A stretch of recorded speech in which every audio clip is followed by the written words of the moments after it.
This is Insiders Pro Wrestling, and the best is still to come.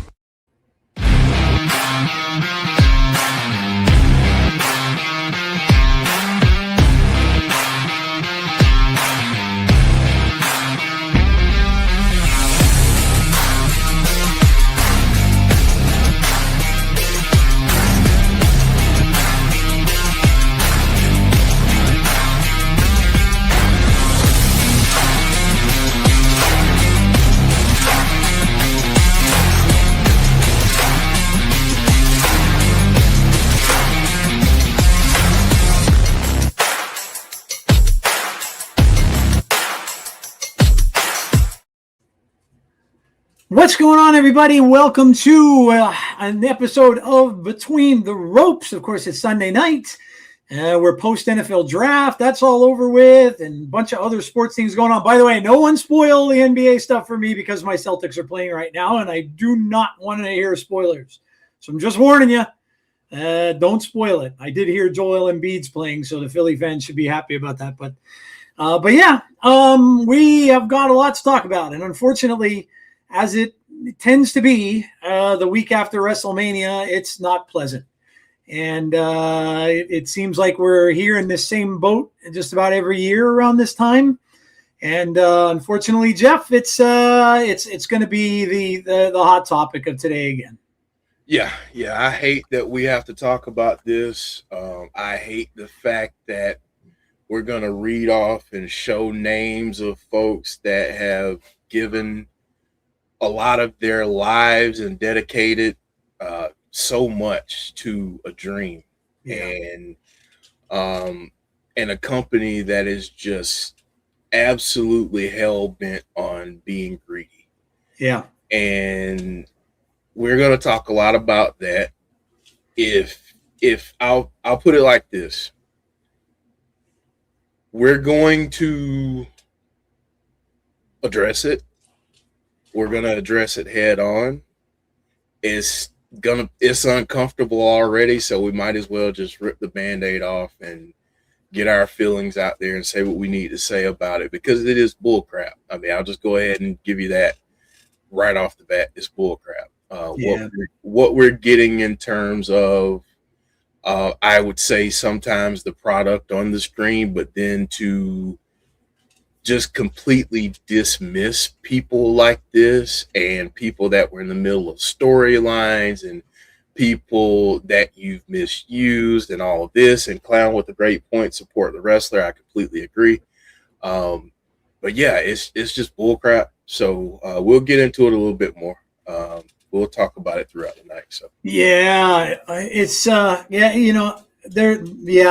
gonna have a lot of things to say, and a lot of it may not be pleasant. And yeah, I think, Jeff and I talked the last 2 or 3 days just about wrestling in general, and really where it's going and how we're not thrilled with it.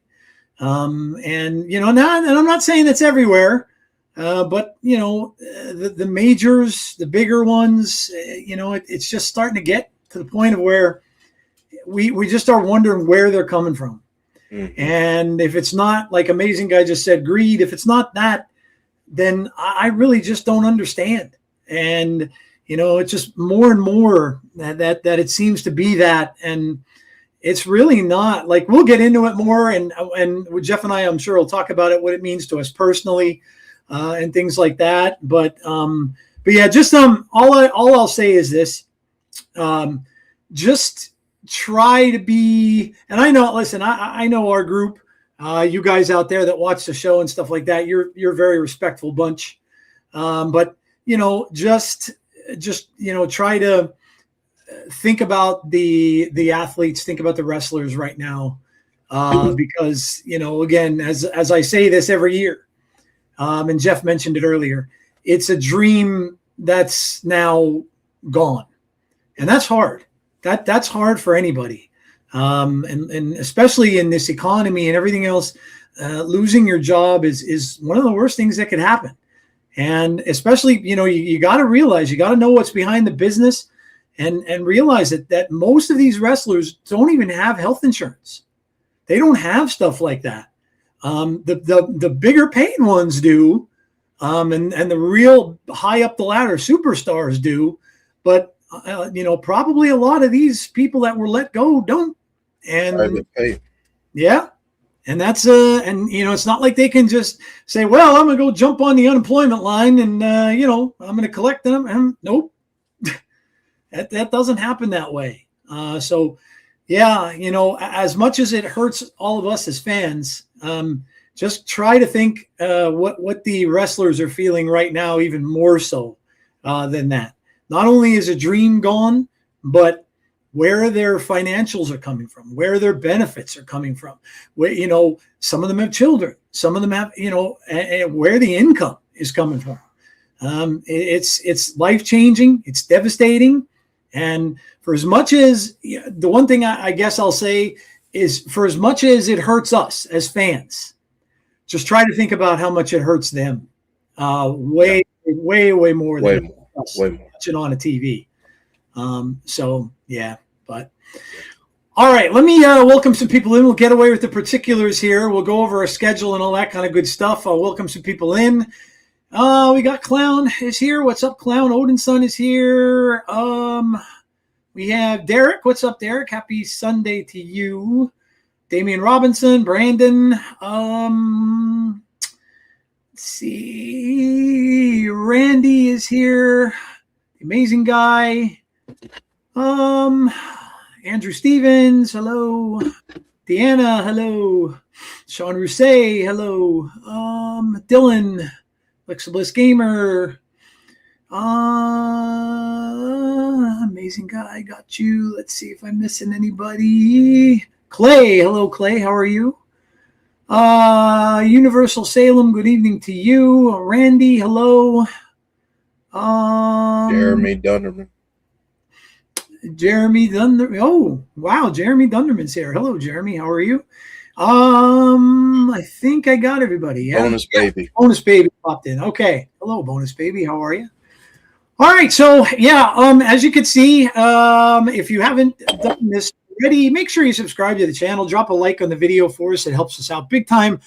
And also hit the notification bell to be notified about when we have future content, which Jeff will put up on the board right now. Now, Fireflies is TBA, and it's TBA for a reason. That's going to be something that, obviously Chris and Jeff will make that determination as to where that's going to go. And we will let you know as soon as we get word and as soon as we have the word on that as to how or where that's going to continue. But we'll let you know as soon as we know. And as of right now, we just don't know. Of course, TNA on Thursdays, 8:30 p.m. Eastern Standard Time. Join us for that. And then, of course, the Ropes, which is right where we are here on Sunday nights, unless, of course, there's a pay-per-view for our wrestling company, and then we won't be here. So, all right. So that is our schedule. And I guess, Jeff, we should get into it, huh?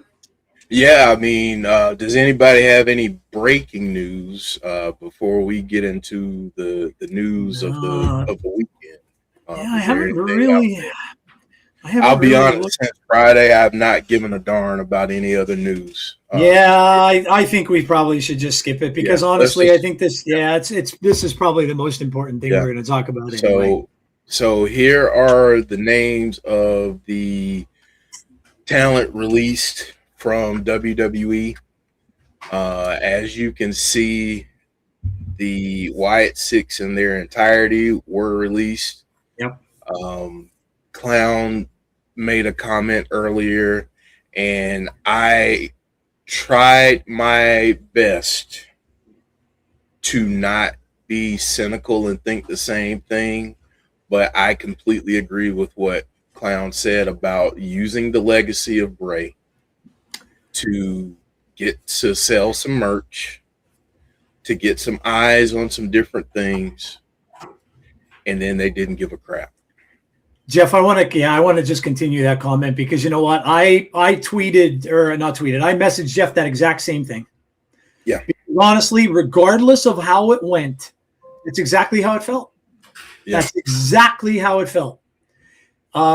They brought them in.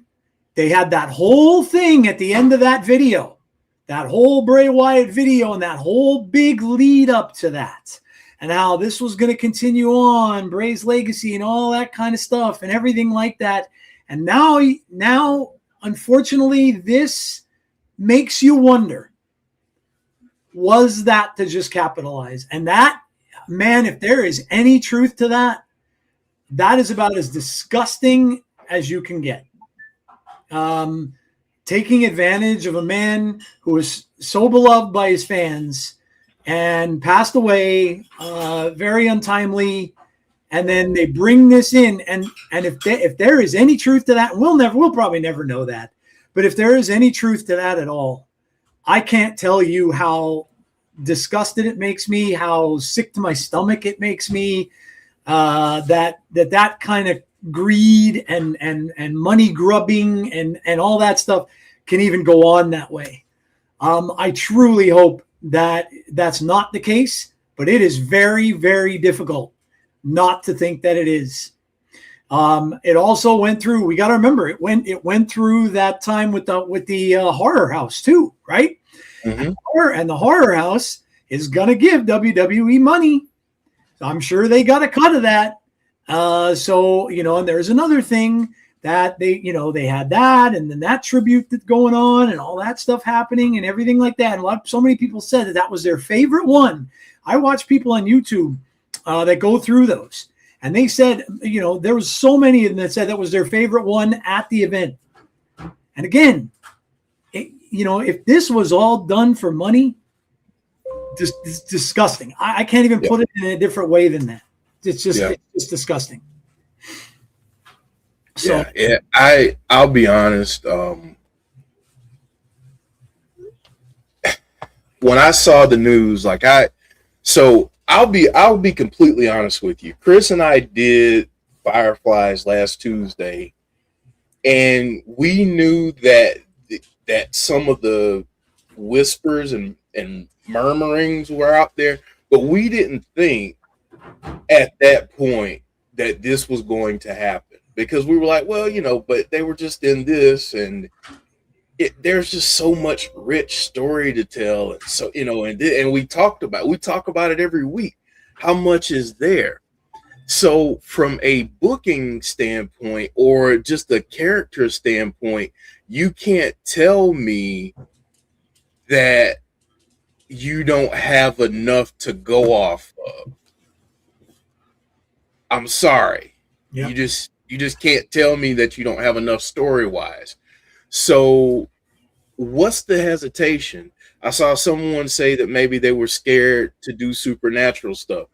I think so too, because a few years ago, whenever it was, and I'll go into this next, but a few years ago, whenever it was, people griping and complaining about things being too supernatural and all of that stuff, and then they just stopped. And that wasn't just a WWE thing.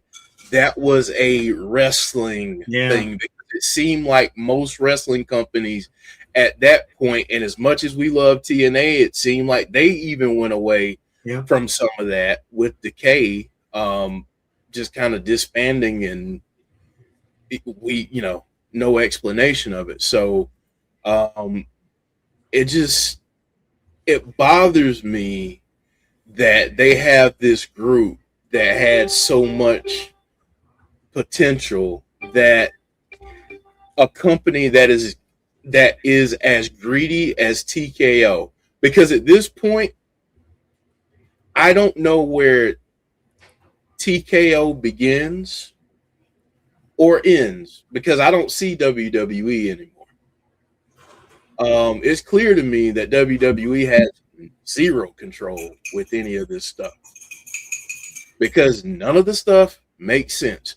But here's the other thing that I'm going to say, and I don't want to piss fans off. I don't want to piss people off, but let's just call it down the middle and say what it is. There are people on social media right now that have been on social media since Friday that have been, oh my God, I can't believe they let the Wyatt Six go. It's so horrible. It's terrible. WWE sucks, blah, blah, blah. And I agree with you. But if you go back in their, in their post or whatever, maybe 6 months or so, man, get this bull crap off of my TV. I can't believe they're showing this garbage. What did they do to Chad? Did they kill Chad Gable? Ha ha ha. Don't pretend to give a crap just to fit your narrative. Yep. There are people that are genuine fans of these people, all of these people, the people that you see up here on the screen. Yep. And it's a spit in the face to those people who genuinely give a crap, and to those talent, because you don't care. You just talk crap about them. So forget your agenda. Focus on the fact that there are people now, this huge list of people, that they have to find where their dream will continue. Some of these people will land in other places. AEW, TNA, hopefully, GCW, MLW, different spots on the indies. And there are going to be some people on this list that don't wrestle anymore. Yeah. The dream is done. Yep. That's what matters in this moment. And being there. And it's not about being first to report something. It's not about trying to put your stamp on being the best at something. It's about giving a crap about human beings. Mm-hmm. That's what it's about. Because ultimately, I think a lot of us as fans forget that these are people first. Mm-hmm. They have feelings. They have emotions. They have dreams, ambitions, goals. So I am just, Joe, I'm floored right now by just what's going on with WWE, and the fact that, again, I mean, I bring up this, I'm going to make the list larger again. Yeah, we can go down the list a little bit. Yeah. But I mean, like, let's think about it. Kairi Sane. Yeah, she's in a huge storyline. Yeah. Like, it made no sense. Yeah, I mean, Alex Shelley and Chris Sabin. Now, this is the one that pissed. I mean, I'm pissed about the Wyatt Six, and I'm really pissed about the Machine Guns, because they came in and immediately won the title. Yep. And then after that, it's like, what the heck happened? Yep. Yep. One of the best tag teams ever, mind you. Ever in wrestling. And this, Jeff, you know what? This pisses me off too. You all know how big of a tag team wrestling guy I am. And to me, this is devaluing tag teams. It doesn't seem to me like they even want to do anything with them anymore. Mm-hmm. And then we got to get into this, and I'm sure we will. And Jeff already alluded to it. Who is making the decisions? I can tell you who is not. Oh, yeah, I could tell you too. But this is what I'm starting to wonder.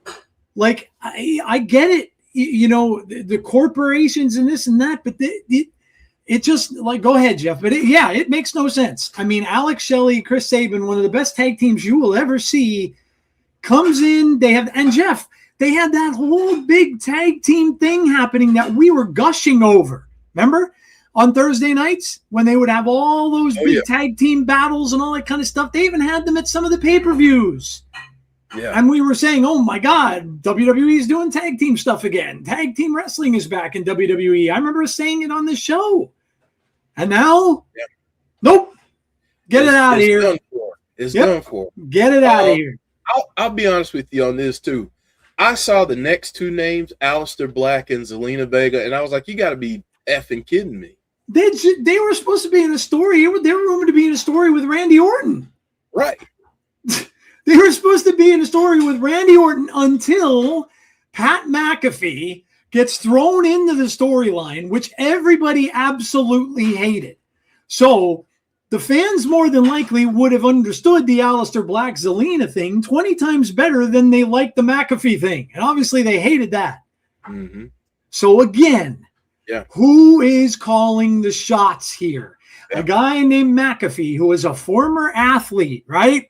Former NFL player, gets thrown into a storyline that he has no business being in. This guy was on his own show saying he was done in WWE 2 weeks before that happened. And all of a sudden, he's inserted into a storyline that he was never even supposed to be in the first place. And then Zelina and Aleister, they've been back 1 year. 1 year. And all of a sudden, they're gone. Mm-hmm. And don't even get me started about the stuff that Zelina Vega, and if you guys didn't see it, go to Zelina Vega's X and see what she had to say, because that is just gross and disgusting. And it's Sunday, so I'm not gonna say what I said yesterday. About that situation. I've already said what I needed to say about it, because anything else from me, and I'm gonna go off. I'm Jeff. I'm just glad that she said it. Yep. I'm just glad that she said it, because it's about damn time that someone does. It's about damn time that someone does, because that was just uncalled for, completely uncalled for. And I'd like to see if that particular individual all of a sudden lost his position and lost his channel and lost his job. I'd love to see what he would think. So yeah, that was just disgusting. But yeah, I digress.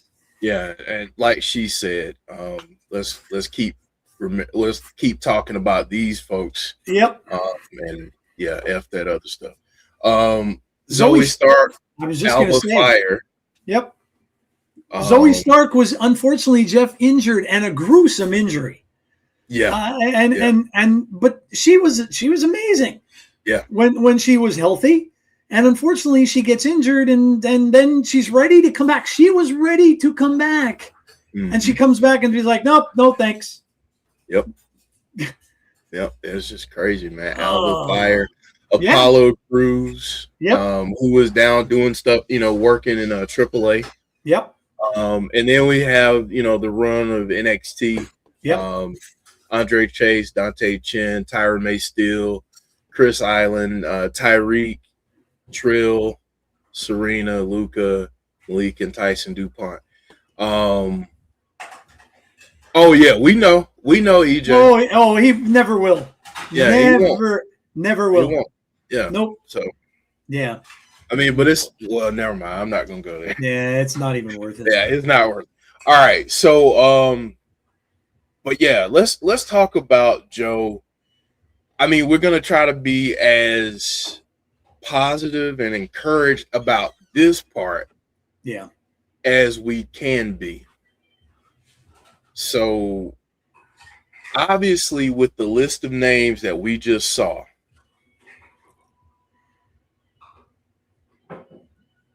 some of those names are going to other companies. Oh, yeah. Now, here's what I'm going to say. I love AEW. I love you. Okay? I love you. I say this with love. All right? We're going to talk about this a little bit more, a little bit later. But you don't have to sign everybody. Honestly, you don't even have to sign anybody. Mm-hmm. But if you want to, let's keep it. Let's not just add a whole bunch of people, because then you run the risk of doing the same thing that WWE is doing, which is just hoarding talent, doing absolutely jack crap with it. Yep. And then after they sit on the bench, say, okay, we're going to release you now. Yeah. Now that you've done nothing for a year or 6 months or whatever. So, I mean, this is about WWE and TKO, but there are several names that I could talk about on the other roster that I have not seen or heard a peep from in at least 6 months. Yep. At least. So I don't want to add to that. I don't want that to become you. TNA needs talent. GCW needs talent. MLW needs talent. Hell, somebody out of this group might even start their own promotion. Mm-hmm. And another place that might need talent, that might actually do something with the Wyatt Six if they want to try to sign them as a whole, JCW. Keep an eye out for that one as a dark horse in this. So how about Scott D'Amore's league that he's got too? Yeah, Major League Pro. Yeah, I mean that could be an opportunity too. Yep. So yeah, I just, man, I hope that for the folks that want to continue wrestling, they have an opportunity to continue wrestling. Yep. For the folks that are like, okay, chapter closed. This was a cool chapter. I got to live out a dream. Now it's on to something else. I wish them the best too. Yep. But I mean, I'm going to be biased. I want to see everybody in the Wyatt Six, Kyrie Sane, Zoe Stark, Alba Fire. I want to see all of them go to TNA. I'm just going to be honest. Yeah, I mean, C Wrestling just said it. I'm just saying, if I was TNA, I'd be on the phone to every member of the Wyatt Six ASAP. I would too. Especially with the Hardys and what they've got going on, with the Righteous going on down there right now. And then you've got everything going on with Rosemary. Yep. That you can get involved with that. You've got Eric Young out there being how he is. Yep. There's just so much for them to do that it makes perfect sense. My God, Jeff, they could do a special. They could do like a TV special with them. Yes. They could get if Bo, the only one I question a little bit maybe is Bo because of the injuries that he's gone through and all that stuff over the past year or two. But even him, if he wants to come and recreate that character, Jeff, he could do like he could be like a Joe Bob Briggs and do like horror stuff. He doesn't, and here's the thing: he doesn't have to do a lick of bumping, right? If he doesn't want to. Yeah. All he needs to do is be howdy. Yeah. And guide the group. Mm-hmm.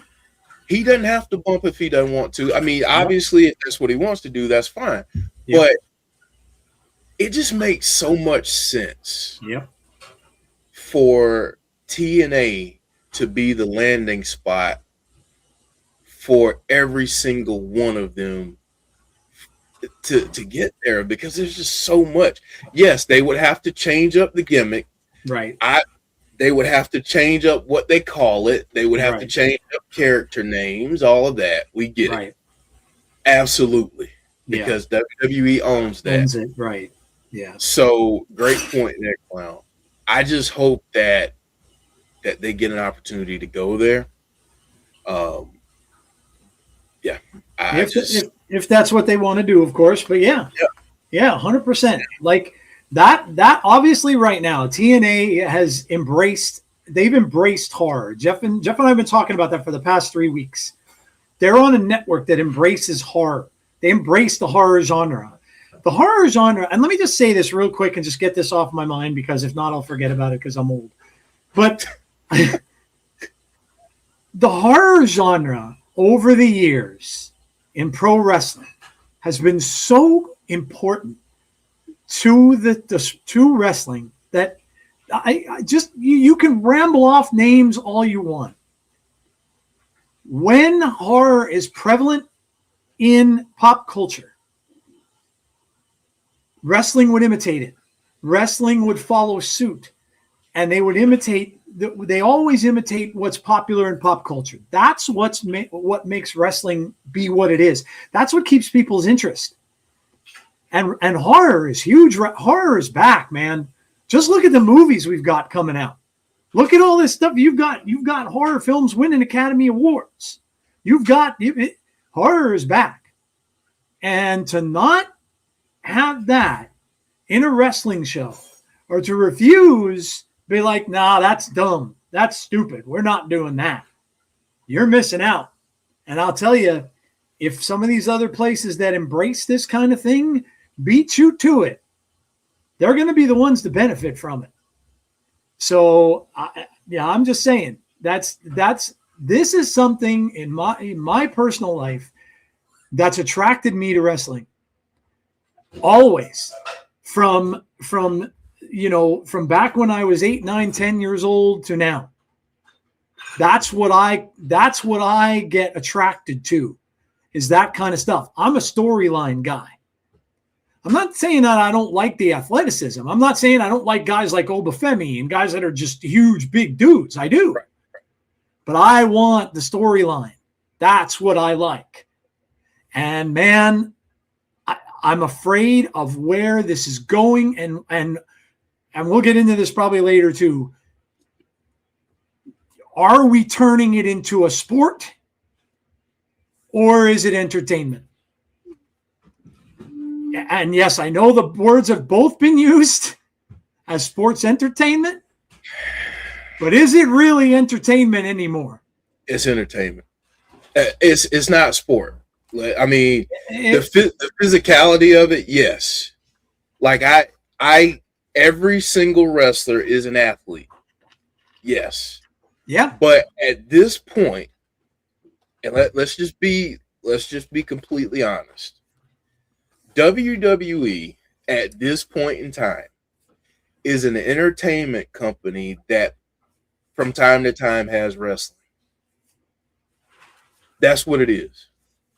In my opinion, that may sound harsh, but that's what it's trended towards. And I don't think that's the fault of WWE. I think that's how TKO views professional wrestling. It's a spectacle. It's kind of hokey. It's this, it's that. Nobody takes it serious, so why should we? Whatever. Yeah. That's the way that it feels as a fan. Yep, 100%. Will the Wyatt stay together? It's a great question. Like I said, I really see that they're in talks with Matt Hardy and Jeff Hardy, and because they have a lot of influence, and I really hope that they are. And if they, like I said, I mean, that's a dream. We've talked about that for years with the Righteous involved and with the Hardys involved and all those guys involved. That would be a true thing. The only other person you can get back in that whole group and bring them back and bring it all together would be Cross, because he's another one that all of those guys were like fantasized about that could be in the same promotion. Mm-hmm. I just saw this and I just wanted to read this out quickly. This is from Joe Gacy. He writes, "It might sound weird, but in that moment, I felt like he accepted and supported the journey we were about to embark on." Oh, no, I'm sorry. I didn't read it. I read it out of order. Sorry. Just a story for the fans. True story. In the first few weeks after the debut of the Wyatt Six, I was walking around backstage alone, navigating my new status as an NXT call-up. In that moment, I glanced over at a curtain, and what do I see? A moth. It might sound weird, but in that moment, I felt like he accepted and supported the journey we were about to embark on. It was very surreal and a moment I will never forget. That moment and every moment after, I really felt him there with us. And then he writes, "Thank you again." So, but yeah, it's and we'll touch on this more as we go. But what are we going to embark on here? Where is it going to go? And yeah, look, I can't help but wonder the powers that be that are in charge. And listen, we used to blame it all on Vince. Right. And maybe at that time it was. It definitely was, because he's up the eggs. Right. For sure. Right. So we found out that he was even more awful behind the scenes. Yeah, worse than he was. Yeah. But now what do we have? Right? Like what do we have here?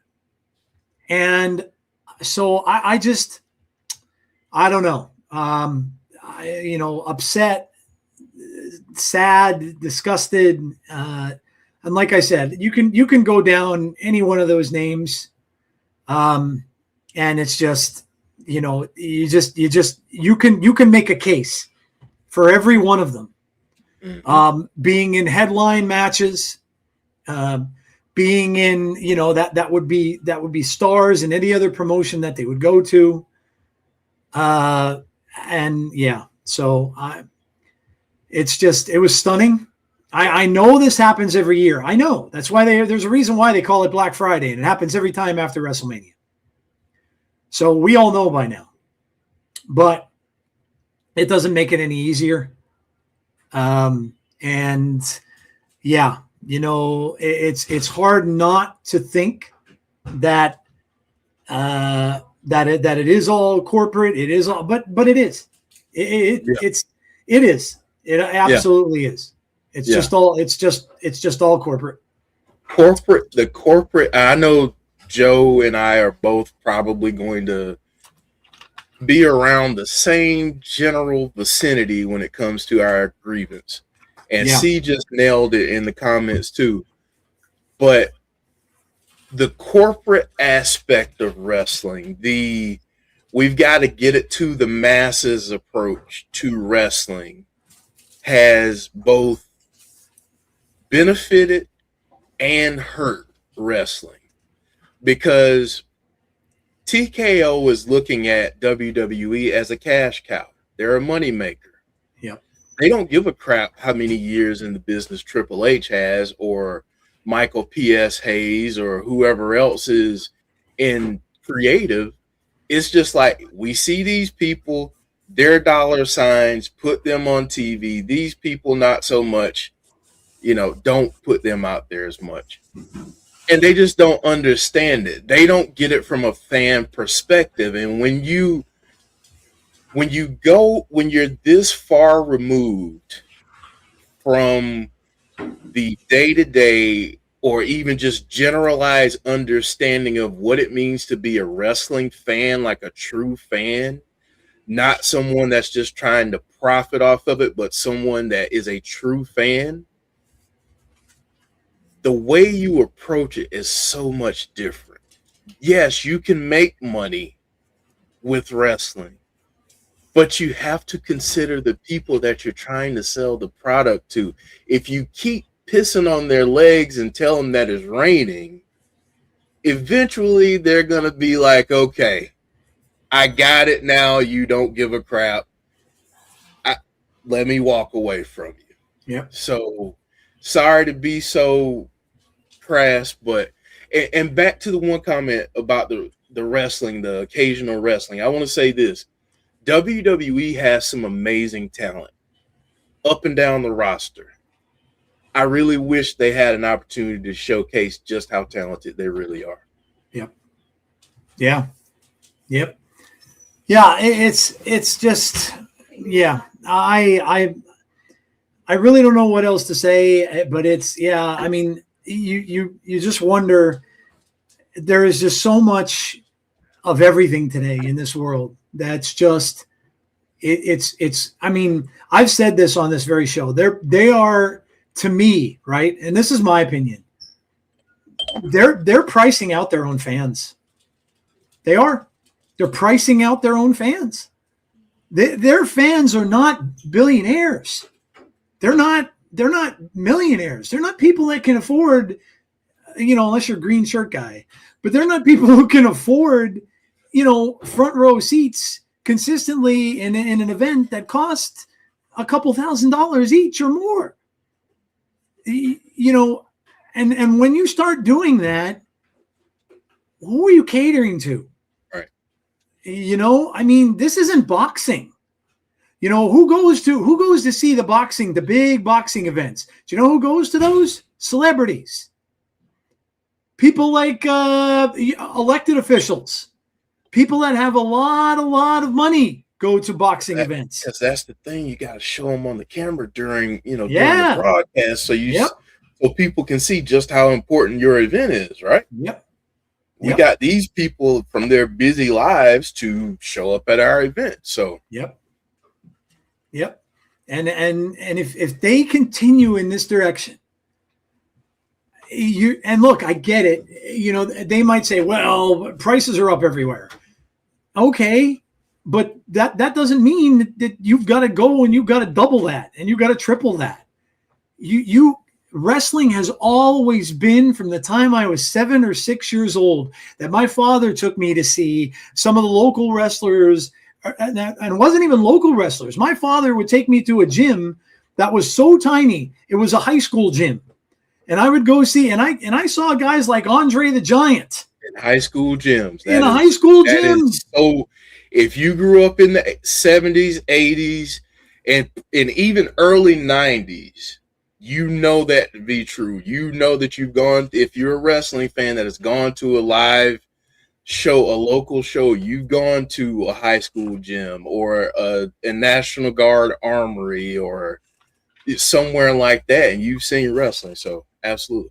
Yeah. I mean, and those are some of the fondest memories I have of the sport and with my dad and stuff like that I can remember back then. And that's why I grew to love it. We didn't have much of it on TV. It was Saturday mornings, 1 hour, 1 hour a week on a Saturday morning. That's all I was able to ever watch it. And the only other way I can consume it was through magazines. That was it. And then it came the videotapes that you'd have to wait months for because there was only one. Yep. But, and now, again, we're at the point where families that would love to take their kids to see a Cody Rhodes or a Rhea Ripley or something like that can't get anywhere near it because they don't have the money. And that's what I mean. Like, who are you catering to? Mm-hmm. It's not the everyman. It's just not. Right. And if that's where they're headed, man, I don't feel good about it. I just don't. And yeah.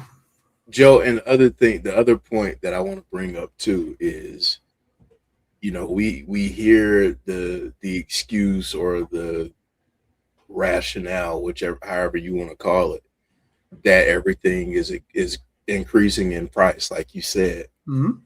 But then on the flip side, they want record-breaking quarter earnings, right? Yep. Profits in our faces, like, oh, year over year we're up 60-something%. Yep. Oh, sorry, we can't lower prices.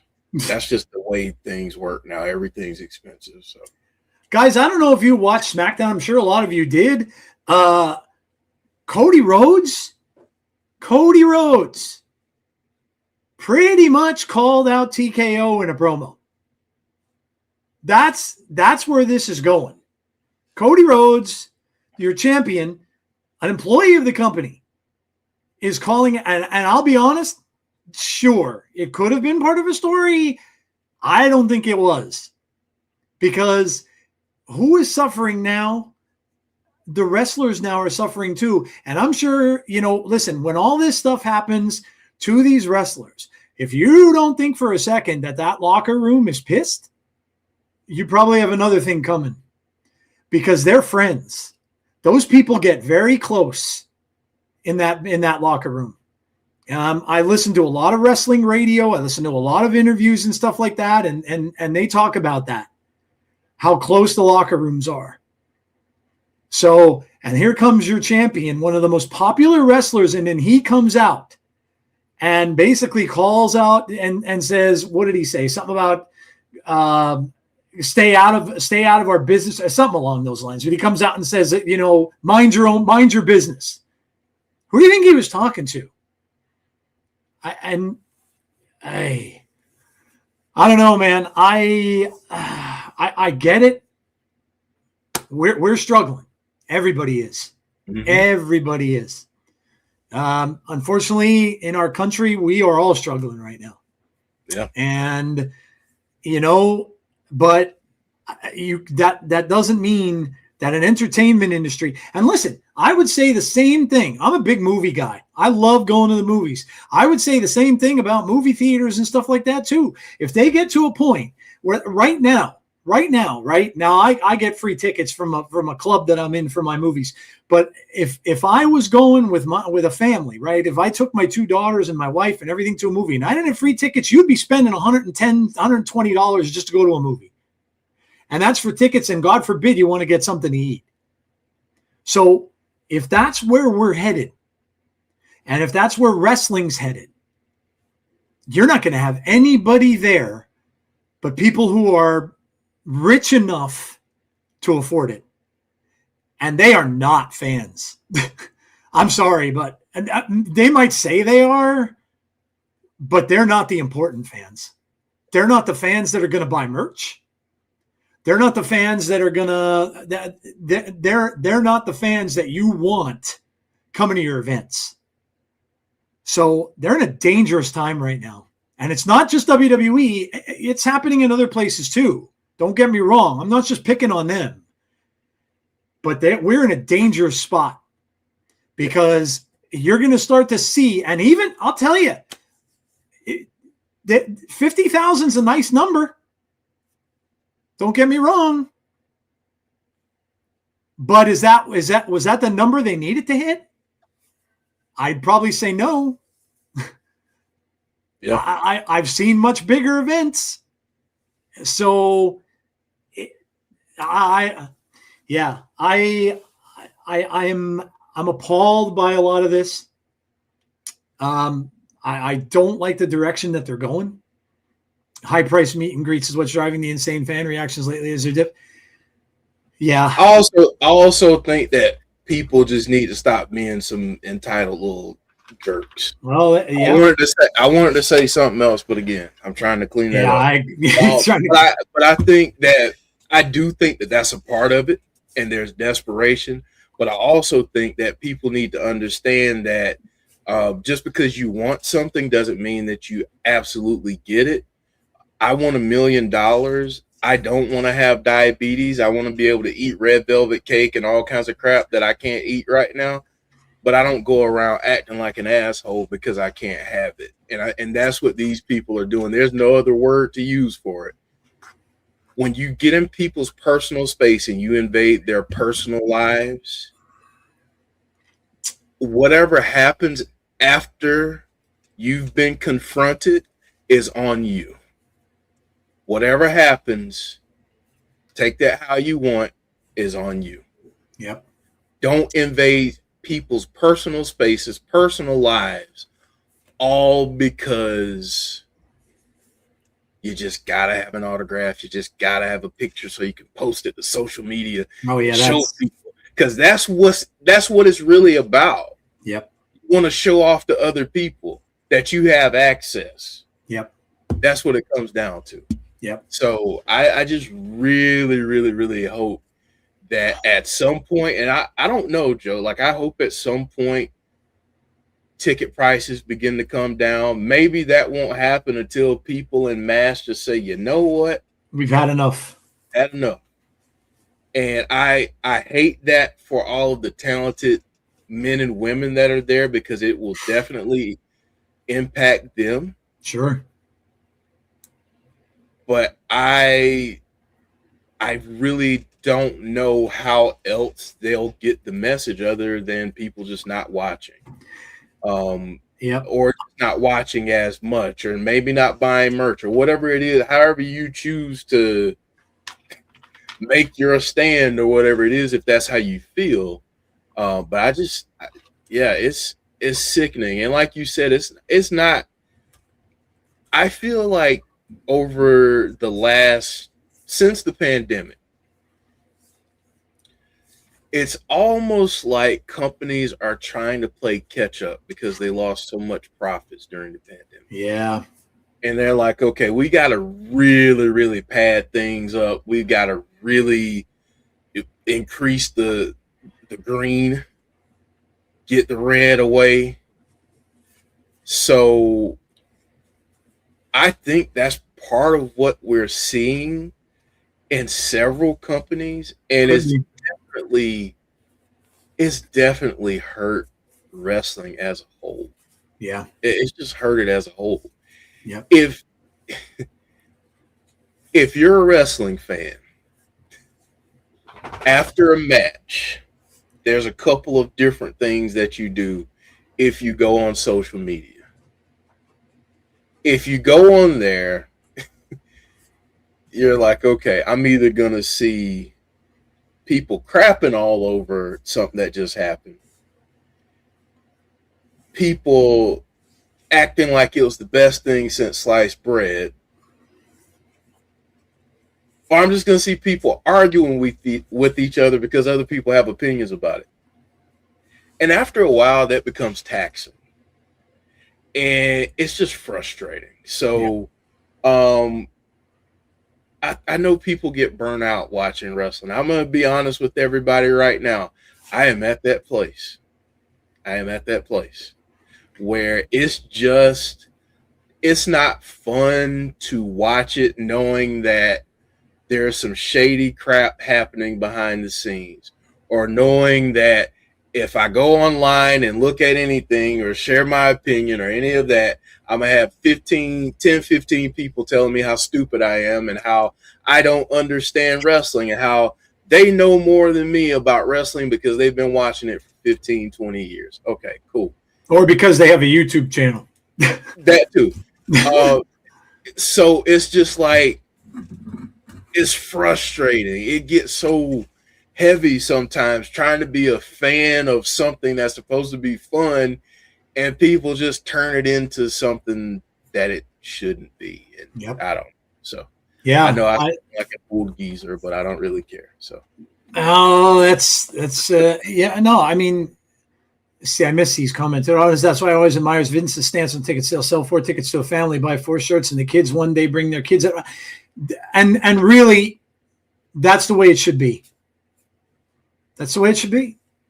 I'm not saying that's perfect, but that's the way it should be. It comes down to, I can say, look, my daughters were never big fans of wrestling, right? But I can say that I took my youngest to see it, and she enjoyed it. She had a good time. And those tickets, I was 3 rows behind the announce table. Yeah. And those tickets cost me $55 a piece. Yep. Those same tickets, because I looked again just out of curiosity. I wasn't going to go, but WWE was in our arena last November-ish, October, November.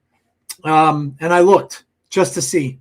Those same seats, $220 a piece.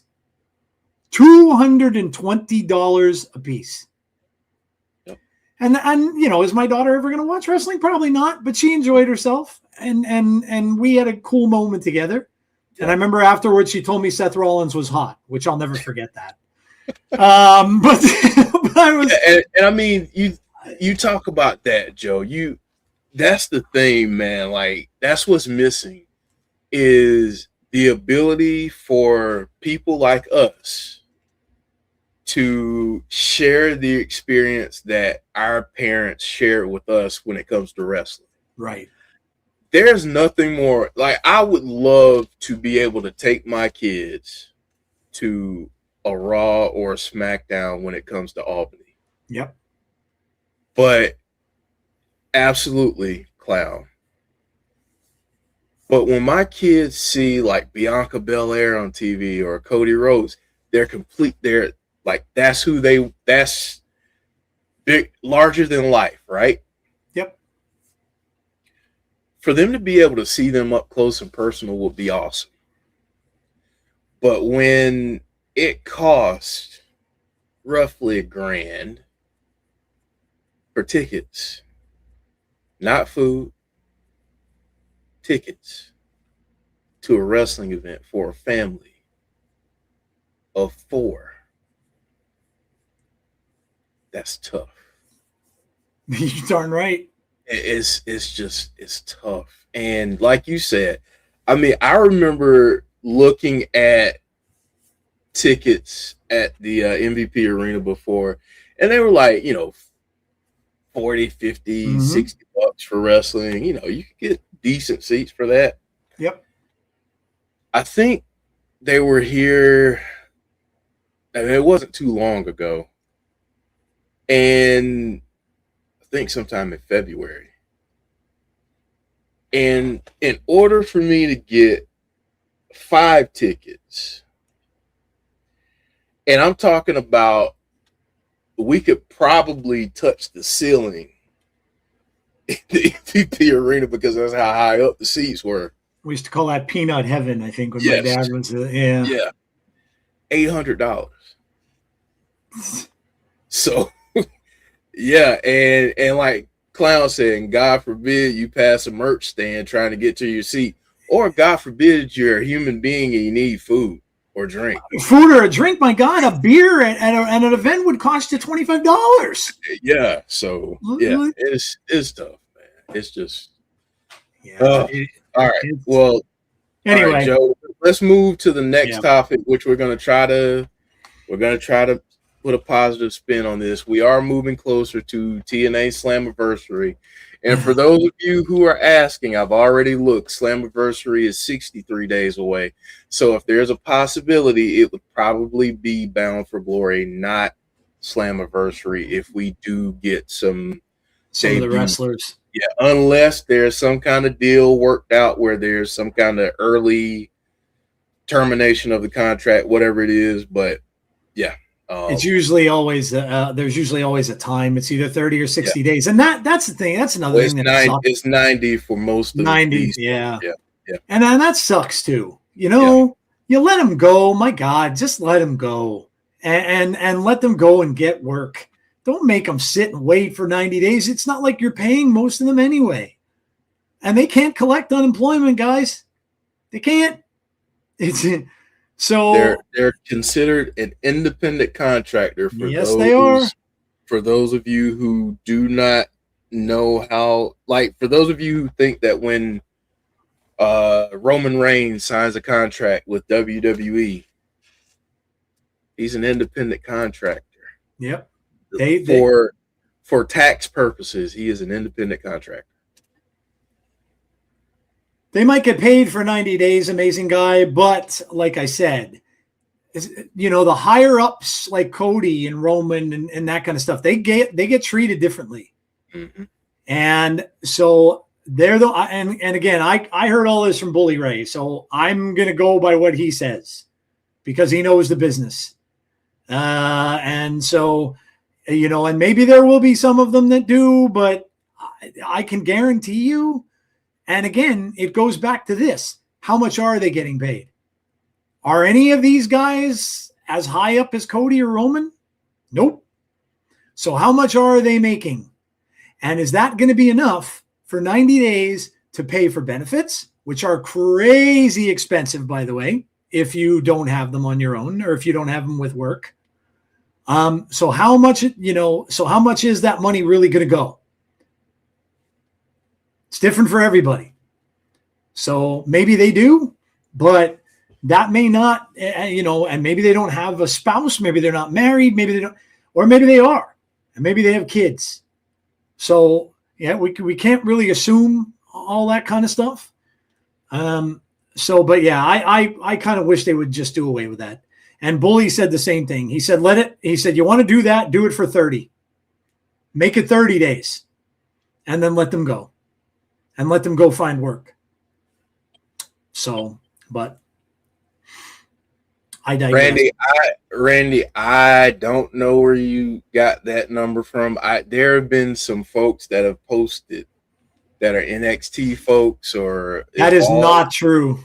They do not make $350. Nope, not even close. Some of the main roster folks may make that, and then get. I know they get percentages of merch sales, but in terms of a base salary for like NXT, those folks, they're way under. Yeah, you are not you are not even close. They absolutely do not. They absolutely do not get that. And like I said, this is all coming from Bully Ray did an entire show about this on Busted Open when the releases happened last year. They are not getting that kind of money. Absolutely not. No, it's Randy. I'm not going to argue with you. I heard it from a wrestler. So where you heard it from, I have no idea. but I heard it from a wrestler who's he's pretty important wrestler in the grand scheme of things. He's been in wrestling for a long, long time, and that is not true. So I'm not going to sit here and argue with you about it. It's silly to do, but that is not what he said. So maybe send a little message to him over on Twitter and see what he has to say. So, hey, Barry Monkey. Oh man, NXT gets way less. Yeah, well, of course they do. They all there's a pecking order, and like I said, the higher up ones, like your Roman Reigns, Cody Rhodes, I'm sure probably Rhea Ripley on the women's side. Those superstars get paid way more, and many of them do have health insurance and coverage. The other ones on the second tier and below, those high up tiers do not. So I can Google anything, Randy. Look, I'm not here to argue with you. I'm not going to argue with you about it. You're not the expert. Go argue about it with Bully Ray. Google is often wrong. So, and Google is not a be all and end all of a business. So whatever. I'm not going to go on and on with you about it. So anyway, but yeah, we're ready to go to grievances. Yeah, let's do that. Since we're in a mood anyway. Everybody's in a mood. So, all right. So here we're gonna go to grievances, and we'll share our grievances, and you can share yours too in the chat. Yeah, let's hear from Jerry Stiller because we're all in the mood for some of this now. So let's go. The airing of grievances. I got a lot of problems with you people. Now, you're going to hear about it. Oh, I love me some Jerry Stiller. All right, Jeff, I'm gonna let you go because my voice is starting to go already. So you've got the floor, my friend. All right, I got you. I got you covered. So, yeah, bonus baby. This hasn't been. No, this wasn't even that yet. Wasn't even that.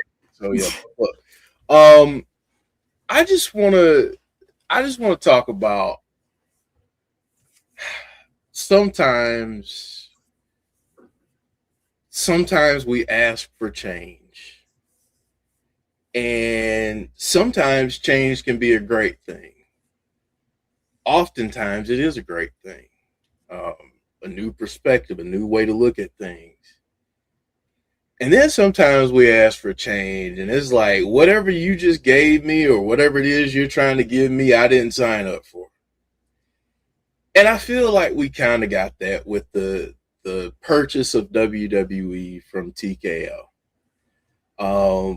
Everyone thought that with them kind of leaving Triple H at the helm and everything, that the wrestling side of the house was going to be in good hands and everything was going to be cool. And I'll be honest, the first little bit started out that way, like really started out that way.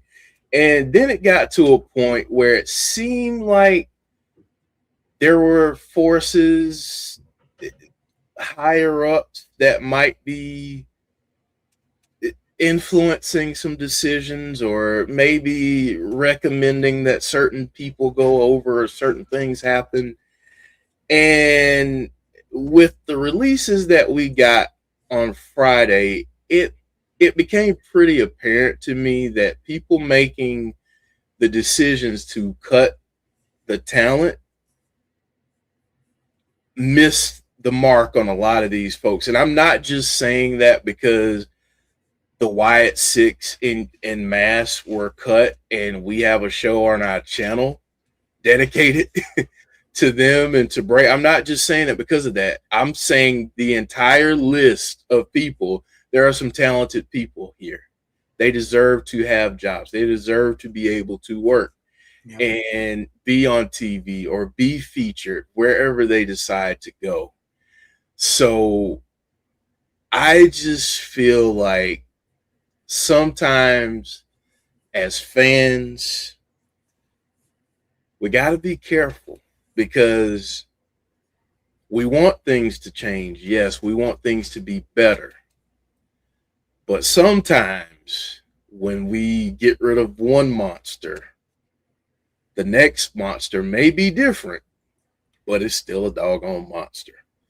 So I would just say to fans, it's okay to be frustrated. It's okay to feel like you've been that you got hit with the okie doke. Because I feel like that, to be honest with you. I've been a wrestling fan for a long time, and I've seen a lot come and go in the world of wrestling, and trained as a wrestler, did stuff on the indies for a bit. I have a history with it. I don't know the last time that I've been this disappointed, because I feel like as a fan, in some ways, some companies just don't listen.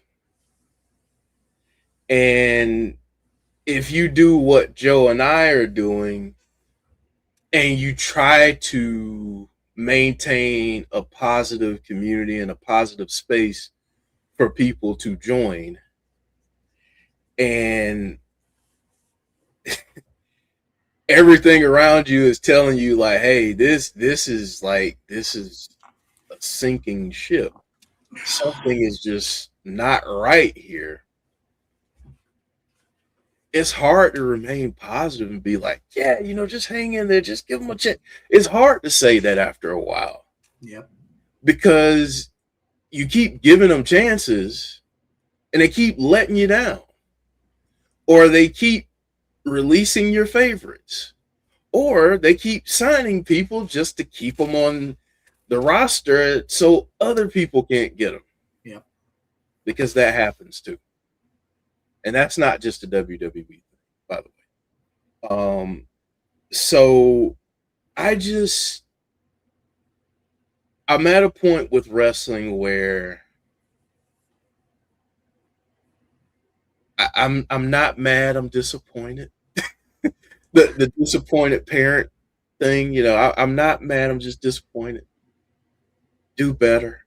And TKO, not that you listen to fans, but for the love of God, just be the money. Please just be the money. I know that you're publicly traded. You got to do all of the financials and all that stuff. I get it. You got to, dot the I's, cross the T's. I get all that stuff. But out of making wrestling decisions, please, because your booking sucks. So, that's my grievance. I hate that as fans, we got set up for the okie doke. And I just want to say, for many of you folks who have been like, dude, you guys are too positive. Toxic positivity is what one person said. But they were nasty about it, so they got blocked. But I understand. I understand, because I now feel bamboozled.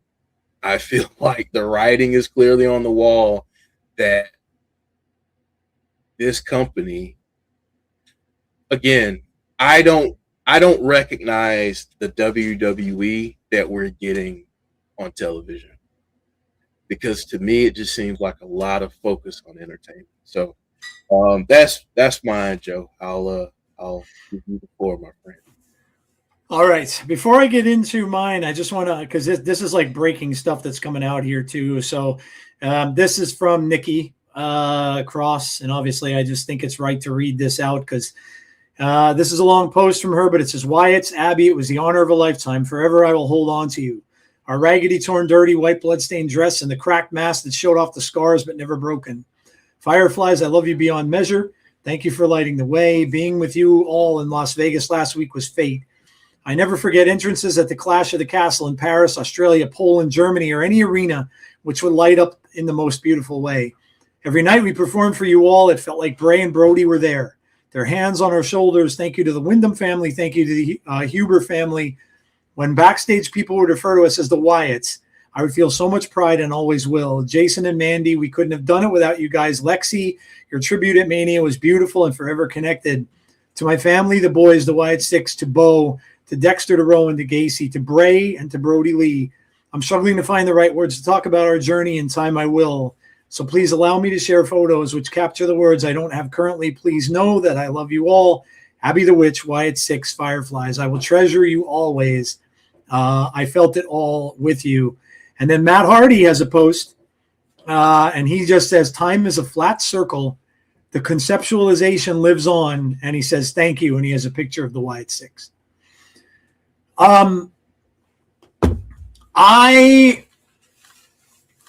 I've already kind of capitalized a little bit on what I wanted to say.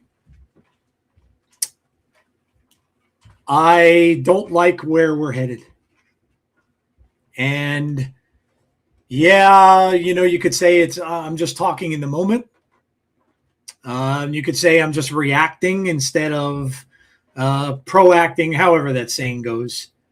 But I don't think so. And here's why I'm saying what I'm saying. Two of my favorite things in this sport, or if you want to call it that, in this entertainment, whatever you want to say, it doesn't even matter, are fading away. And I don't like it. And what it does is it turns me off to it. Tag team wrestling.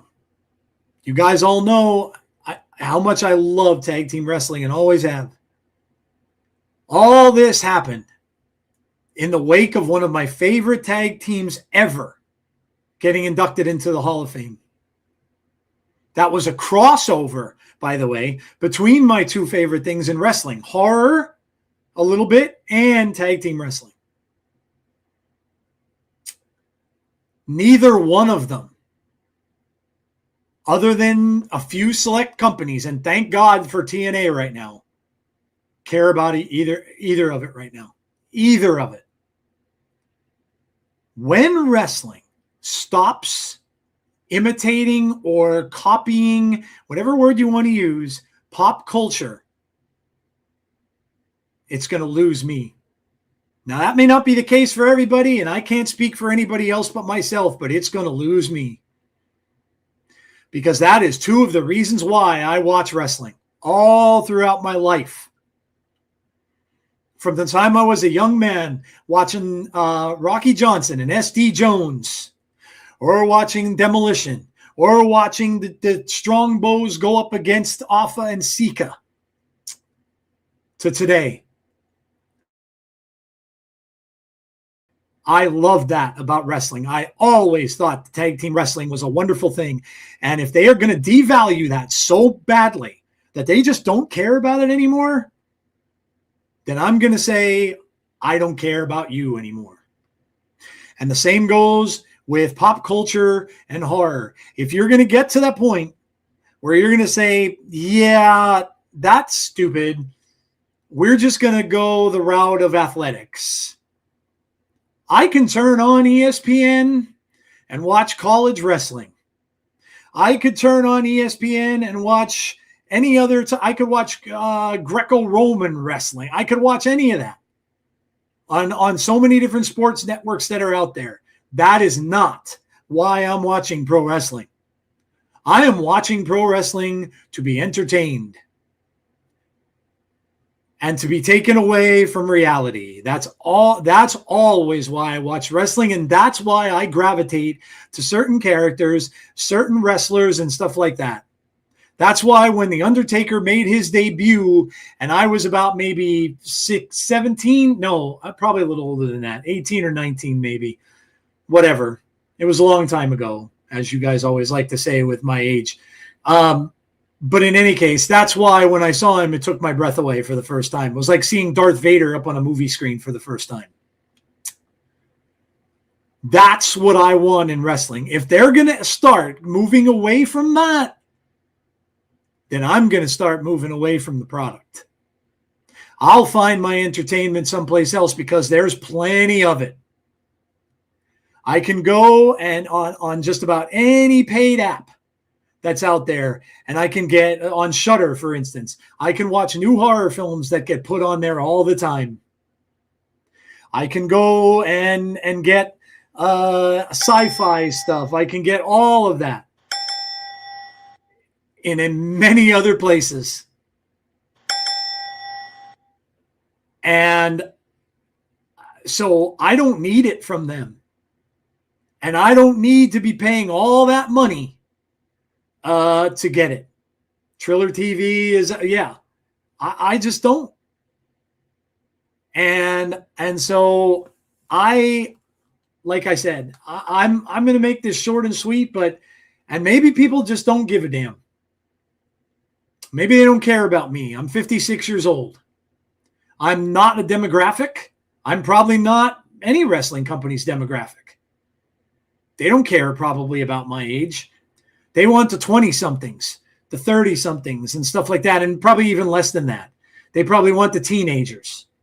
But if you think for a second, and all you have to do, people mentioning Danhausen earlier in the chat, Danhausen is fantastic in what he's doing.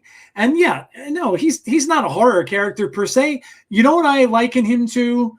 I liken him to shows that I watched again when I was a kid, like The Munsters or like The Addams Family. When he came out and did his entrance at WrestleMania, or when was that? The night before, whenever that was, that he had when he first appeared in WWE, and he had all the women coming out of there. That's what that reminded me of, was like The Munsters or like something like that. But wrestling needs that. And if some big company that's way up here, and they're going to snub their nose at that, and they're going to be like, nah, we don't need any of that business. Nope. We're just going to go and we're going to make this into a sport, and we're just going to put on some matches. We're going to put on these. Let me just ask you this. And this isn't, look, I've said many, many, many times that I don't watch AEW. I just don't. I can't. I have things I do on Wednesday nights and stuff like that. I just can't. I don't watch it. Right? But didn't that promotion head toward a thing where they're all they cared about for a long time? And maybe it's not the case anymore. And I can't speak for that. Was 5-star matches? That and the demo, Joe. And the demos. Yeah, don't forget the demos. That's not what I care about. That's not the case anymore. That's that focus. And I'm sure, I'm sure they went away from it. They have some cool characters there. They have MJF. They have some, they have cool characters there. But this is me talking. And this is what I care about. But if you are going to take that away, and you're going to rip that away, then you're going to lose me. I'm just going to get to the point where, you know what?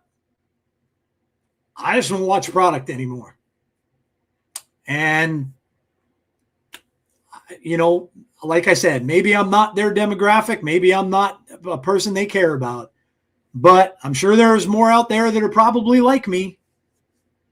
And they might be saying the same things. So that's pretty much all I've got. I really am disappointed. I don't like the way in the direction that we're heading for more than one reason. And, I just wanted to say it, it just sucks. And that's how I feel. And that's pretty much what we do on this segment. So that's it. All right, we'll move on to sell or no sell, Joe. And sounds good, folks. If you thought we were done,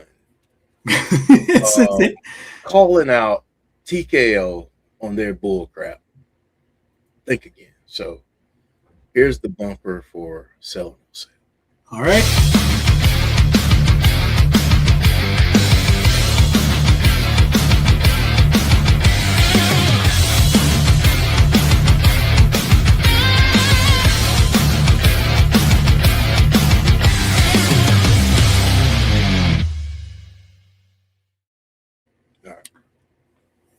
You all know how this works. We're going to do sell or no sell. If you like it, you're going to sell it. If you don't, you're going to no sell it. And yeah, we'll give you some topics and we will discuss. And then, of course, when we get to the finale there, you will have your chance to stick something up on the big wheel. So just get prepared for that, and we'll get it started, Jeff. All right, so here we go. First one up. TKO's greed is ruining WWE. If you didn't get what we were saying before, here's a direct sell or no sell topic to get your feedback on. So TKO's greed is ruining WWE, Joe. Sell, or do I even have to say no sell? This might even be one of the easiest ones we've ever done in our segment. Yeah, no doubt. No doubt. Yeah. And it's ruining it in more ways than one. Yeah. It's like I said earlier, you are spitting in the face of your audience, for lack of a better term. You are pricing out the very people that want to come to events like this. And you're going to pay. You will pay. There will come a time, and maybe not right away, but you will pay. Mm-hmm. And you know what I want to see, Jeff? We all know what's happening overseas right now with our country and other countries. What happens if that doesn't ease up in time for a certain event in Saudi Arabia next year? And all that big money doesn't get paid. You think ticket prices are jumping now? Oh boy. So yeah, this is it. This is an easy sell. When you're pricing out the middle class, I don't know what you think you're doing, but you better turn around that attitude, because you're going to lose the very people that you want to have at those events. Yep. So, yep, easy sell. Yeah, they're doing Night of Champions in Saudi, Joe, in June. Yeah. Yeah. Good luck with that. Yeah. I mean, if you've been watching this episode, I don't think there's any hesitation on where you think I'm going to land on this. So I think we just move on to the next one, Joe. Yeah, this is it. Yeah, I mean, yeah, this is pretty easy. I mean, I'm pretty sure all of you are going to probably agree as well. I mean, that's what we're seeing: selling. Yeah, I don't think there's anybody that's going to disagree with this. Yeah. So you really, I mean, if you do, I apologize, but I don't think there's really anybody in our chat or anything that's going to disagree with this take. So no. People might disagree with this one though. AEW should sign many of the newly released talent, Joe. Sell or no sell, Jeff, for the sheer history of this.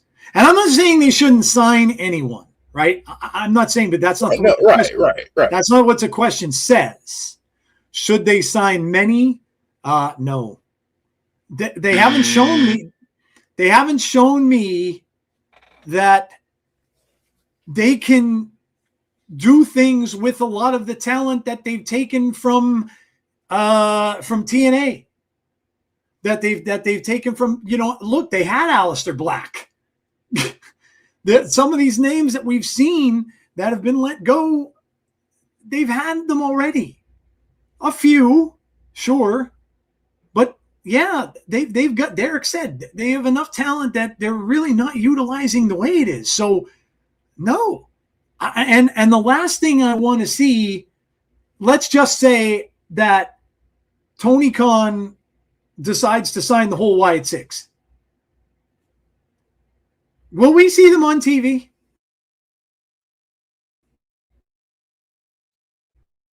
Or then a debut?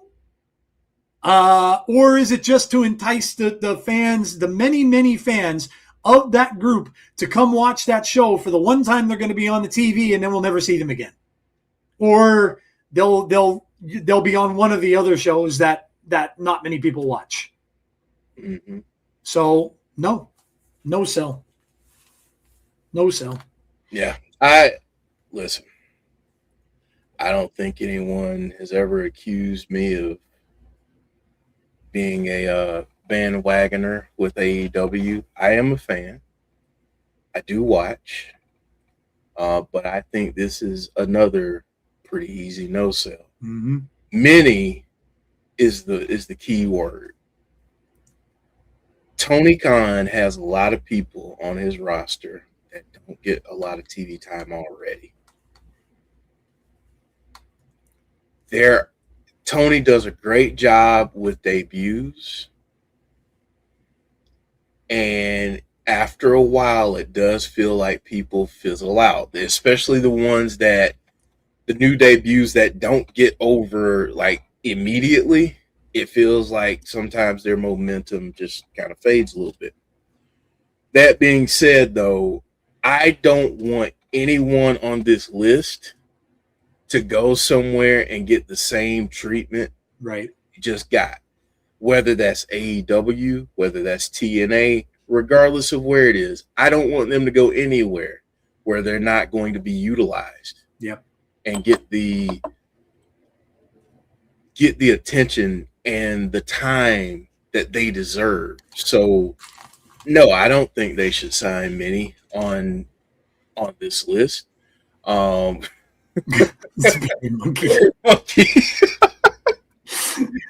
Because because they might end up in the Don Callis family. Yeah. So, but yeah, that's a no sell for me, man. Yeah, no doubt. I'm just getting excited about, like, I mean, could you imagine, Jeff, and I know we're biased, it is what it is, but could you imagine that, if they wanted to do it and TNA grabbed the Wyatt Six, how much of an impact that would have for that company? Holy cow. And again, I'm just speculating, and I don't know if they would do it, and I don't even know if they want to do it, the wrestlers, but oh my gosh, it would be mind-blowing and just be huge for that company. But all right, let's see. No sell. AEW has more than enough. I give them a month. They'll be on Collision, says Derek. Sell the Don Callis family. That's hilarious. Needs 20 more wrestlers. Bo to TNA is perfect. Comparing Mark to Bo, they are two different wrestlers. Amazing guys, says Sean Rousset. Being too deep can implode on an organization. See the early 2000s Trailblazers. AEW maybe can sign, say, the Machine Guns, because I can see that. Yeah. I would love that, because I can see that. AEW needs a revival, no pun intended, in the tag team division. In the tag team division. So that would be a great signing for AEW. Yeah, I can see that. Yeah, I mean, the Motor City Machine Guns are going to make any tag team division better wherever they go. Oh gosh, yeah. Yeah, so that's a good call. Let's see who I missed. If they want to select a few of them, fine, but seriously, let some of the other promotions eat and get their share, if you know what I mean. Yep. No sell, especially if Mike Santana leaves for WWE. I mean, look, they're kind of looking at him, so it's certainly a possibility. It could happen. No sell, they have enough talent that they don't use. Sean Rousset says no sell. Jeremy Bentley says no sell. Top free agents, I sell. Others, no sell. Okay, all right. We do have some people that volunteered some stuff, I believe. So if you haven't, now is the time to get your opinions in. So we need to fill up the wheel. This is your part of the segment. So get your sell or no sells in, and Jeff will compute those, and we will get them on the wheel, and we will pick which one of yours will get chosen. We got some there. Dan has one. So Triple H will be replaced by Brian Gerwertz as head of creative by this time next year. I know where you're going with that. I know who you think is in charge, Big Dan. I smell what you're cooking. Speaking of sell or no sell, I know sell or no sells, AEW would be better doing PLEs on a Saturday instead of a Sunday, says Brandon. Do we have others? Do we have enough? Give me 1 second. I'm catching up. Okay. Alexa Bliss Gamer has one. Derek has one, too. All right. Alexa Bliss Gamer's the last one. I'm typing Okay. Derek's right now. All right, cool.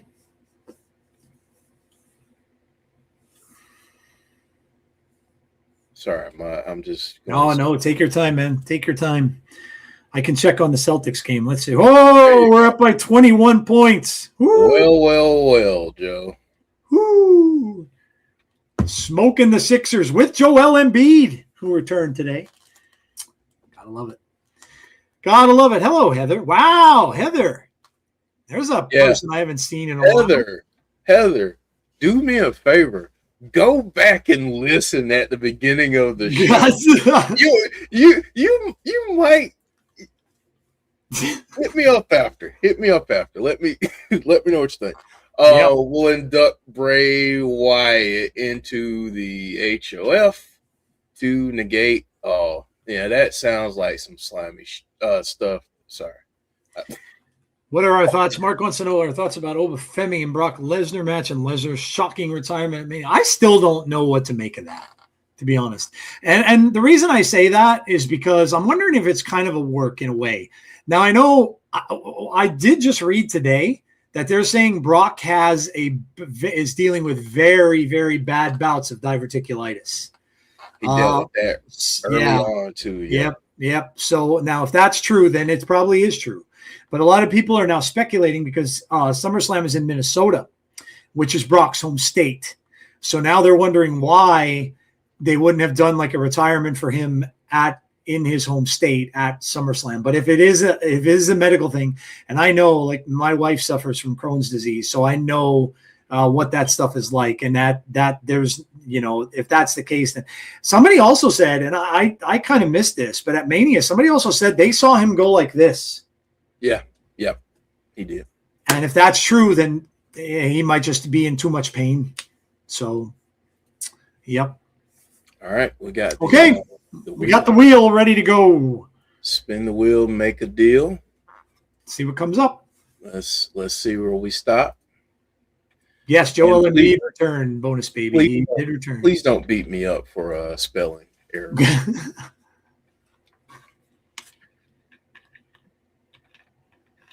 Oh man, that's almost like destiny right there, isn't it? Man, like sometimes the wheel just has a mind of its own. Wow, man.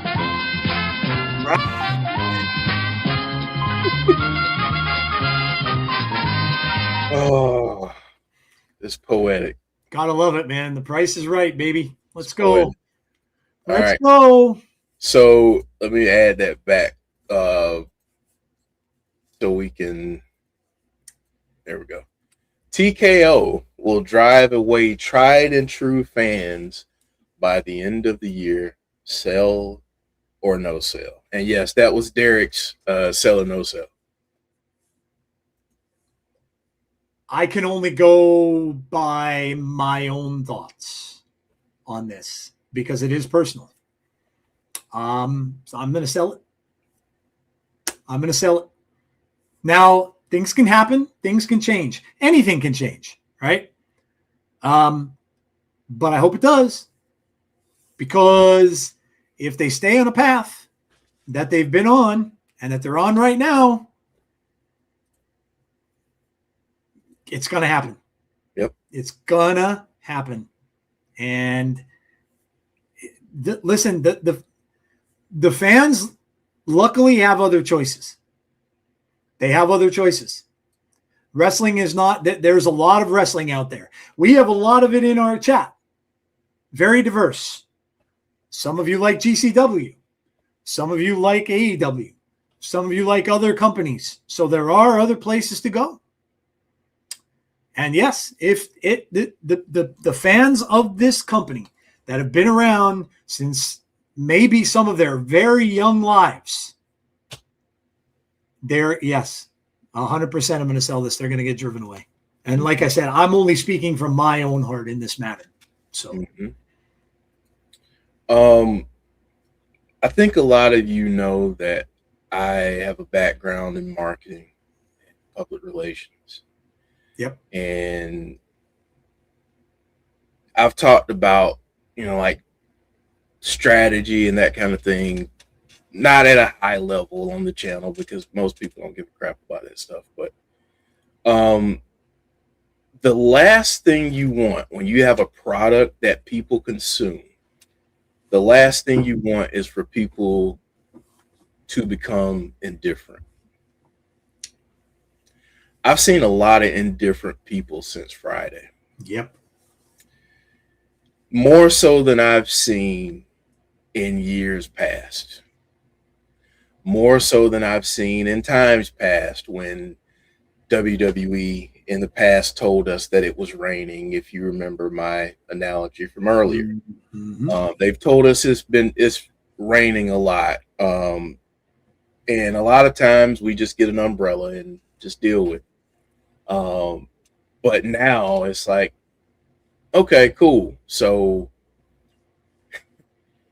I have to, if I don't have cable, I've got to pay exorbitant amounts of money just to access your product, just so I can be caught up.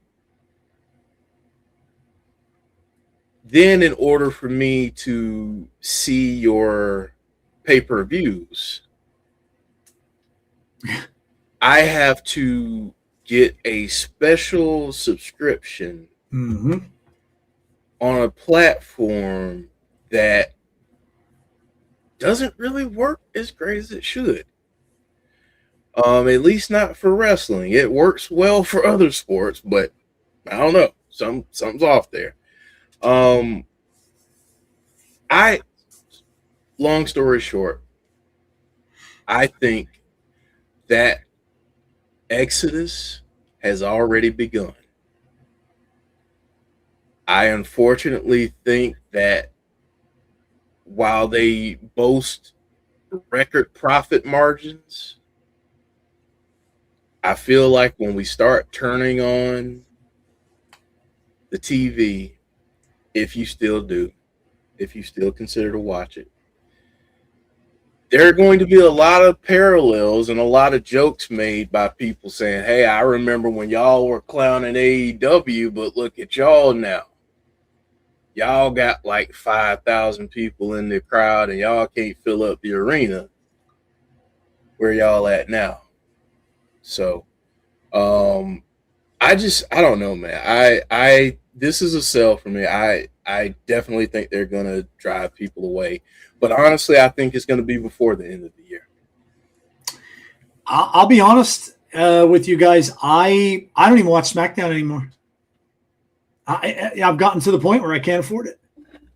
I have to pay for a premium TV service just to get USA now, because you couldn't anymore. And YouTube TV, I had it for a while. YouTube TV is now like $90 a month. I can't afford $90 a month. Not when every other streaming platform is also increasing their prices as well.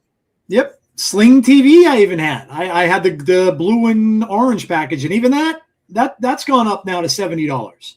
Like, you have to make decisions. When we live in an economy like we do, you have to make decisions. And what has to go, it's certainly not food on the table. It's certainly not gas in your car, which, God, that's almost $5 a gallon. I drive a half an hour to work every day and back. So the necessities take over. And the entertainment isn't a necessity. I watch mostly YouTube now. I entertain myself literally mostly with YouTube. So, and even that, if you don't want to have ads, has a subscription. So, yeah, I don't like it. I don't like missing SmackDown every week, but I have to make a choice. And if you're going to start forcing me with all this stuff, just keep on going up and up and up. I mean, thankfully, I think it's our Netflix. Yeah, the Netflix, and we've got Netflix, Apple TV, and one other one, I think, that are included with our phone plan. So at least they're thrown in with that. Yeah. But if it wasn't for that, I wouldn't have a lot of this stuff. I wouldn't. So yeah, it's again, it goes back to that whole thing where you're pricing out, and by pricing out, I'm not just talking tickets at an arena. I'm talking about pricing out your fans by charging so much for these apps on their TVs. Mm-hmm. So, yep. All right, man. All right. Seeing a lot of no sells in there. Yep. Yeah, let's see what we got here. Yeah. Just numb to it all. A little bit of both. Sell or no sell here. I could see fans like Joe and I are in our 50s alienated enough, but kids in their 20s will gravitate toward the influencers and rappers. Profit at what cost, says Deanna. I do agree Americans are being ripped off when people in other countries get it all on Netflix. Yeah, I mean, yeah. And I don't want to get started with VPN business because that's really not safe in a lot of ways. So I'm not getting involved in all that. If that's the case, I'm selling because it would be worse than the final years of the Vince era. I think it's just the state of the economy. Everyone's trying to keep up except hourly wages.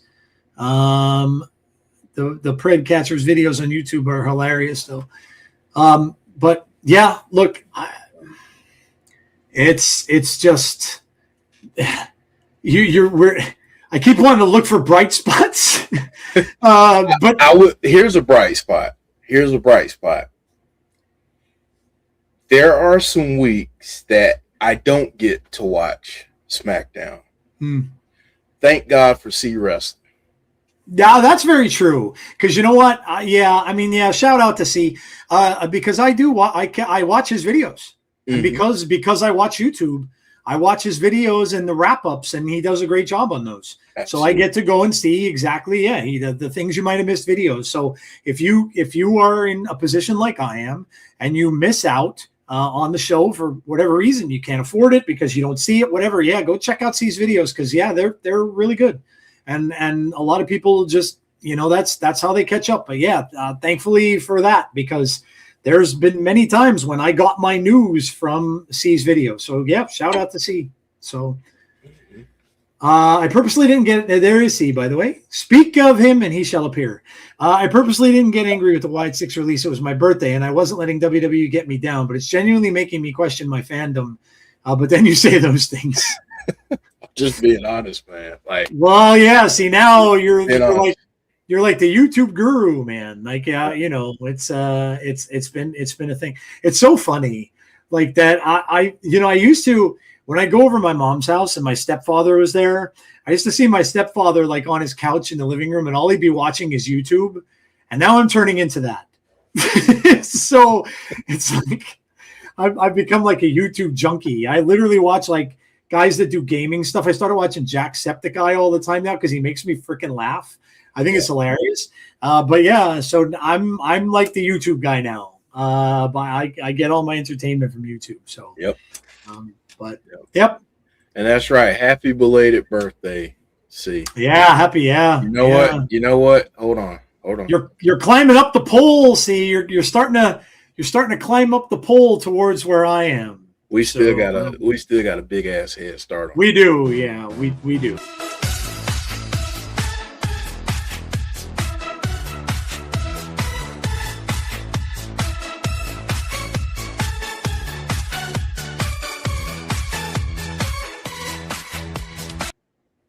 There you go. Happy belated. Yeah. Sir. Yeah. I still got about 50, 60 years on you, so you're good. You're good. I'll just start hate watching. It's fine. Is the name C Wrestling NY taken? Oh my God. The amazing guy. I can tell you that he's devastated. Yeah. Oh yeah. I can tell you that he's devastated. Sure. And see, I'm not even gonna dignify that comment with the response. All I'm gonna do for you, C Wrestling, is just do this. Oh, that could be our first time ever that C Wrestling got a giggity in our chat. So there you go. We're breaking all kind of records tonight. Hey. But yeah, I know Chris is devastated. He's really hurt by it, and but I'm not going to take that time away from him. He's going to speak his truth. When it's his time, he's going to talk about how he feels on his own time. And that's just the way we need to have it. So yeah, let's respect Chris and give him the time that he needs to process everything, because I'll say it like this: for Chris, it's deeper than wrestling. Yeah. And I'll just leave it there. Yeah. And the other thing I can say too, guys, and this is the thought, but Jeff and I have been discussing some things. And we have a mutual love of the horror genre. So we've been discussing some stuff. That's all I'll say. So there may be something in the works that we might. Jeff, it's funny because it's almost like going back to where Jeff and I started when we first met. Obviously we were both big wrestling fans, but we're both fans of a lot of other things. We have a lot of things in common. So what we might end up doing is we might end up, and I'm not saying we're not substituting. We're not, this is still always going to be what it is. Right. Right. But we are thinking about other stuff. So let's just put that on the back burner. There's a possibility of some other stuff in the works. So. Yeah. Yeah. So, all right. Joe, I don't know about you, but even though it's spring, sometimes it can get a little chilly. It still is, for God's sake. That's another reason I think I'm so cranky. I know that's why I'm cranky, because my bones hurt, man. Yeah, dude. My arthritis is killing me, man. It doesn't know what it wants to do. Like one day it's like 70, 80 here, and then it goes down and it's 30 the other night. I'm like, come on, what are you doing to me, man? I'm old. My joints hurt. Yeah. So yeah, we can use some. I think we might be able to use some. We could still use some night fire here, Jeff. I think. Yeah. So here we go, man. Here we go. Let's get a little toasty. And here's the burning question of the week, folks. But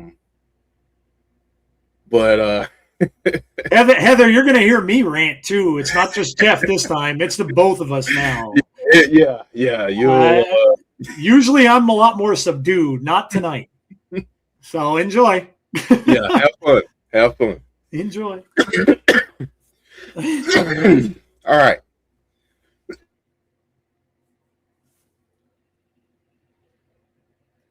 Jeff is coughing, so I'm going to read it. Are you okay? All right. All right. Go ahead. If you could start a wrestling company and have unlimited resources, who are some of the first wrestlers you'd want to sign? Some of the first wrestlers. This is a cool question. Yeah, this is a really cool question. You're muted, Jeff, I think. This person is referring to the released superstars. So gotcha. Unlimited resources, who do you sign?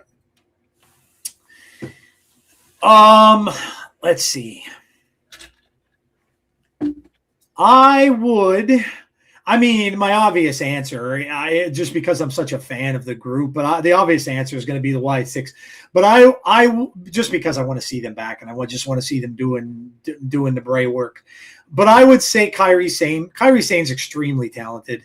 Aleister Black and Zelina Vega, also both extreme. I mean, my gosh, just think back to some of the moves and think of how far Zelina's come, like in just the last couple of years that we've seen her wrestle, and the moves that Aleister pulls off and things like that.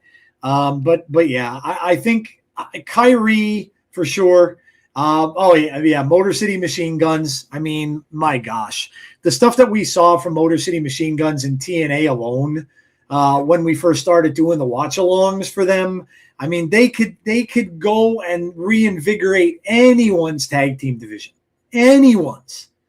So yeah, that would be, I think, the ones I would probably start with, would be those three. So, or there are four, as I mentioned. And I mean, C calling out Karrion Kross and Scarlett, that was before we said it, just to release ones. But that's great. A great call, too. Yeah, I would say any current free agents. Just yeah. Or you can go with Barry. You can go with Barry Monkey's suggestion. Johnny Swinger just have to do the whole show. The Johnny Swinger hour of wrestling. Barry Monkey would die. He would literally drop over. He would be in heaven. He would love it. Literally. What if somebody would Deanna comes out and says, "We're starting a horror promotion." Could you imagine if someone started a horror wrestling crossover promotion? Oh my gosh. I'd be sign me up. Sign me up. I'm there. Yep. Whatever platform you're streaming on. Yep. Let me know. I would watch that. Joe, if they had a deal with Shudder. Oh my God. I would instantly resubscribe to Shudder, and I would watch the hell out of that. Absolutely. And in fact, we would be doing a new watch along show. I could tell you that much. Mm-hmm. Mm-hmm. I could tell you that much. Mm-hmm. That would be, and I wouldn't care if it was an hour long. I would watch the hell out of that. Yep. That would be amazing. And no holes barred. So almost like the old Decay stuff that C and Jeff used to show me when Rosemary would come out covered in blood, and oh my God, I would watch the hell out of that. I would watch the hell out of that. Unless there were possessed people, then I would have to turn my head. But yeah, dude, that would be outstanding. Outstanding. Let's see what everybody else is saying here. Jeff, you gave your answer, yeah? Oh yeah. Karrion Kross and Scarlett, the Wyatt Six, Kairi Sane, Motor City Machine Guns. WWE Evolve, girl, Deanna says, everyone I can to make a horror wrestling show. Cross, All of Decay, Vincent and Dutch, Hardys, Wyatt Six, and Alistair. Starting a horror thing.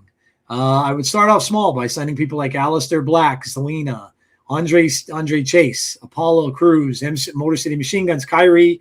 And once it starts to get popular, then I would start signing more top free agents. Unlimited resources, I'm buying out every company and making a super company. Wrestling every night of the week on my own website, free for all to watch. You're all overlooking the unlimited resources. Big Dan says, Wyatt Six, all of them. Roman, Seth, Becky Lynch, Bailey, Alexa, Javon Evans, MJF, Lexus King, Charlotte Flair, Io Sky, Dr. Britt Baker, The Righteous, FTR, and Oba Femi. By the way, I'm pretty sure I saw Dr. Britt Baker at the draft. Yeah, she was at the draft. Okay. It was in Pittsburgh. Yep, that was indeed her. Good. Chad Gable, Ludwig Kaiser, Pete Dunne, and Tyler Bates, as they seem to have left WWE. They would be turning their heads, bonus baby. That's very true, and I would be very, very upset. Psycho Clown, we need more darkness. Wyatt's, Alistair Black and Zelina Kyrie, Motor City Machine Guns, Tyra May Steele, and Tyson and Tyreek. Mm-hmm. I love it. Kyrie, if I were TNA, and you give me this list of talent that has just been released, and you give me a priority list, Kyrie is in the top 3. Especially because they still need to continue to bring back that Knockouts division. Yes. Yeah. Yep. And she is perfect. Yeah. Yep. For that division. So agreed. She would be high on my priority list, but also someone like Alistair Black. Think about what he could do in that men's division. Yep. You need someone opposite of Steve Macklin that's legit, that might make you think that even Steve Macklin can't beat him. Yep. That's Alistair Black. Yep. So, I mean, there are a lot of opportunities there. I hope that talent is evenly distributed, I'll say. So. Yep. Agreed.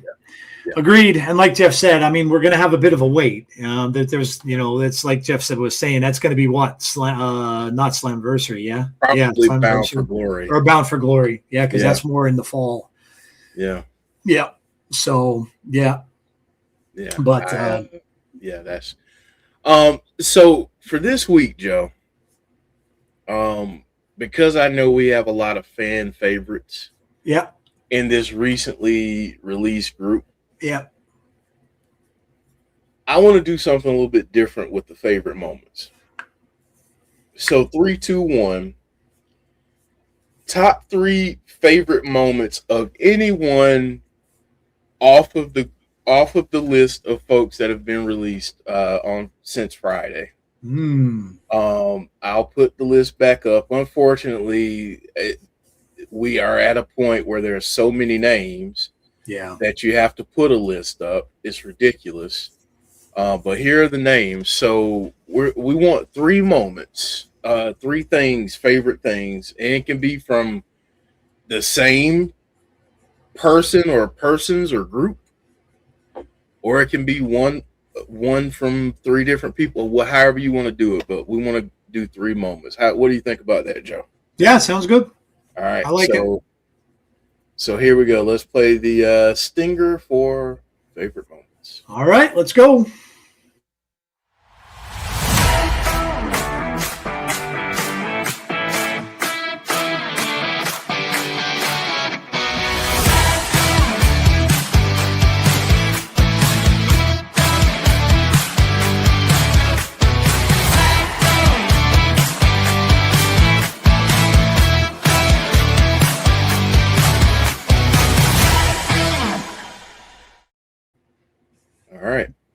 All right, so you guys know how this goes, and you heard the parameters. So let's tributize some of these people and talk about our favorite moments.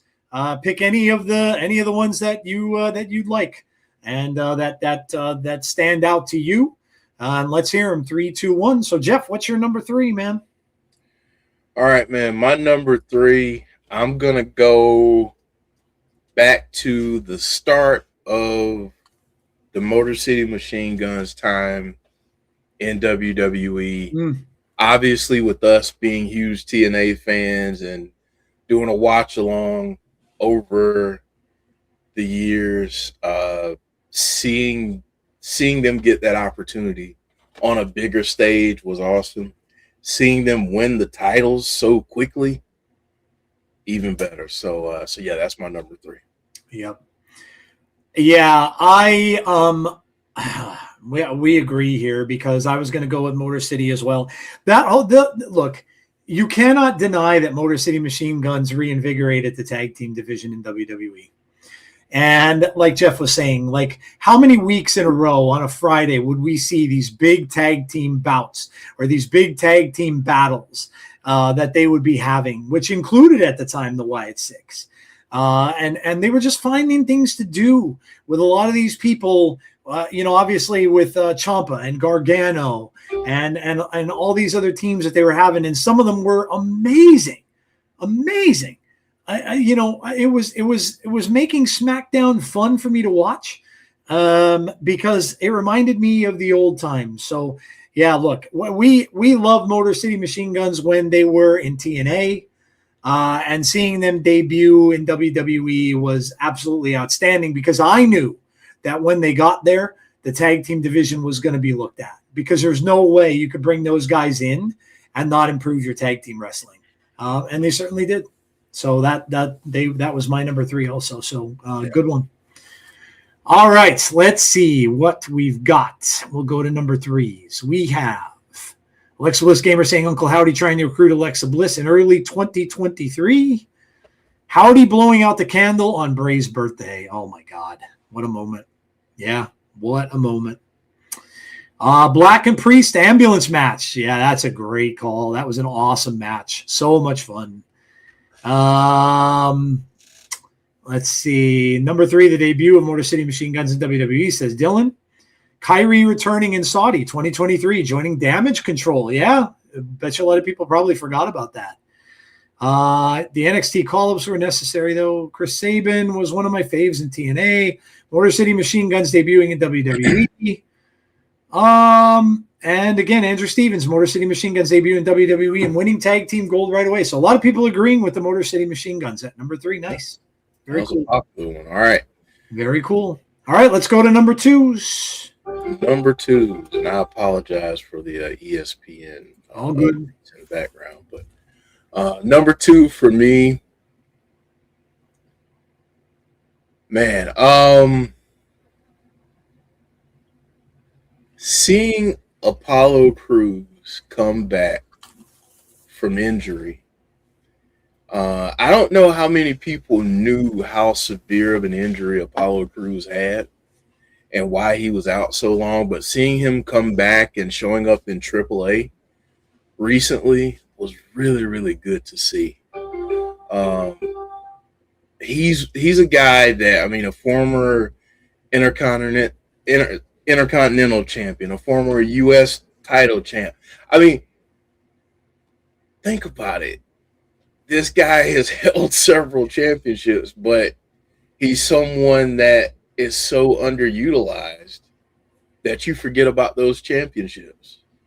So, which is unfair to him. So yeah, just seeing him be able to come back and get some matches in, get some exposure again. That's my number 2. My number 2, Jeff, is an oldie but a goodie that we never were able to capture on video, and thankfully we did not. A certain guy that was released that basically just scared the living hell out of me during a thing where we weren't even doing video back in the day on a Halloween Havoc.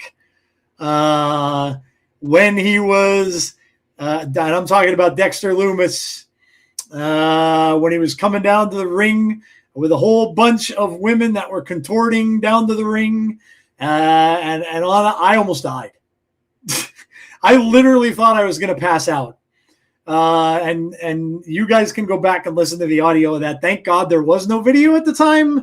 But man, dang it, I wish there was. Loomis made me fear the words Halloween Havoc for a great many years after that. And I mean, holy God, I was so watching that. Man, when I just couldn't believe how many contorting women wrestlers were down by that ring that were coming out of, because they were going through, if I remember correctly, they were going through like a creepy house and all this kind of stuff, and they were in there too, and there was it was like Joe's worst nightmare, and that was all due to one Dexter Lumis. So Joe, in honor of that moment and other moments that we've had on this channel. Oh my God. The next time that we have Between the Ropes, which I hope is next Sunday, I am going to introduce a new segment called the Throwback Moment of the Week. Oh, nice. That's going to be our first one. Okay. I'm going to go back to that. Oh God, Jeff's going to get the audio. Yep. Oh my God. You're all going to have to join for this one because you're going to hear me crying like a big baby. A lot of you probably never heard it. I would imagine you probably never heard it. He's going to go get clips of this thing. I'm telling you, I was dying. I was dying. And I think, who were we watching that with? Jody was a part of that too, I think. Jody, Tazzy, I don't know if there was anyone else. Brandy might have been. Brandy might have been there. They were all laughing at me, man. Yeah, everybody. They were all laughing at me when I'm dying. So yeah, you'll all have to join for this one because that was a moment. That was a moment. Yeah. So hats off to Dexter Lumis because he managed to make me live one of my worst nightmares. All right, well, let's see what everybody has as their number 2s. Zelina Vega's entrance in Puerto Rico. Any of Asuka's Kyrie. Like it. Dexter Lumis's wedding to Indy. That was awesome. Yeah, that was fun. The White Six debut says Alexa Bliss Gamer. Zelina Vega's Women's World Championship match opportunity in Puerto Rico. Homecoming moment at Backlash in Puerto Rico. Number 2, Aleister Black beating Damian Priest in Last Man Standing match on SmackDown using a fireball. Yeah, we don't see that kind of stuff much anymore. Right. So it's kind of cool to see some of that happening. Yeah. Motor City Machine Guns debut on SmackDown and a few weeks later winning the titles. Dexter Lumis, Indy Hartwell love storyline. We still get Dark Alexa Bliss. The Wyatt 6 debut, says amazing guy. All right. We're going to go to our number ones. Number one.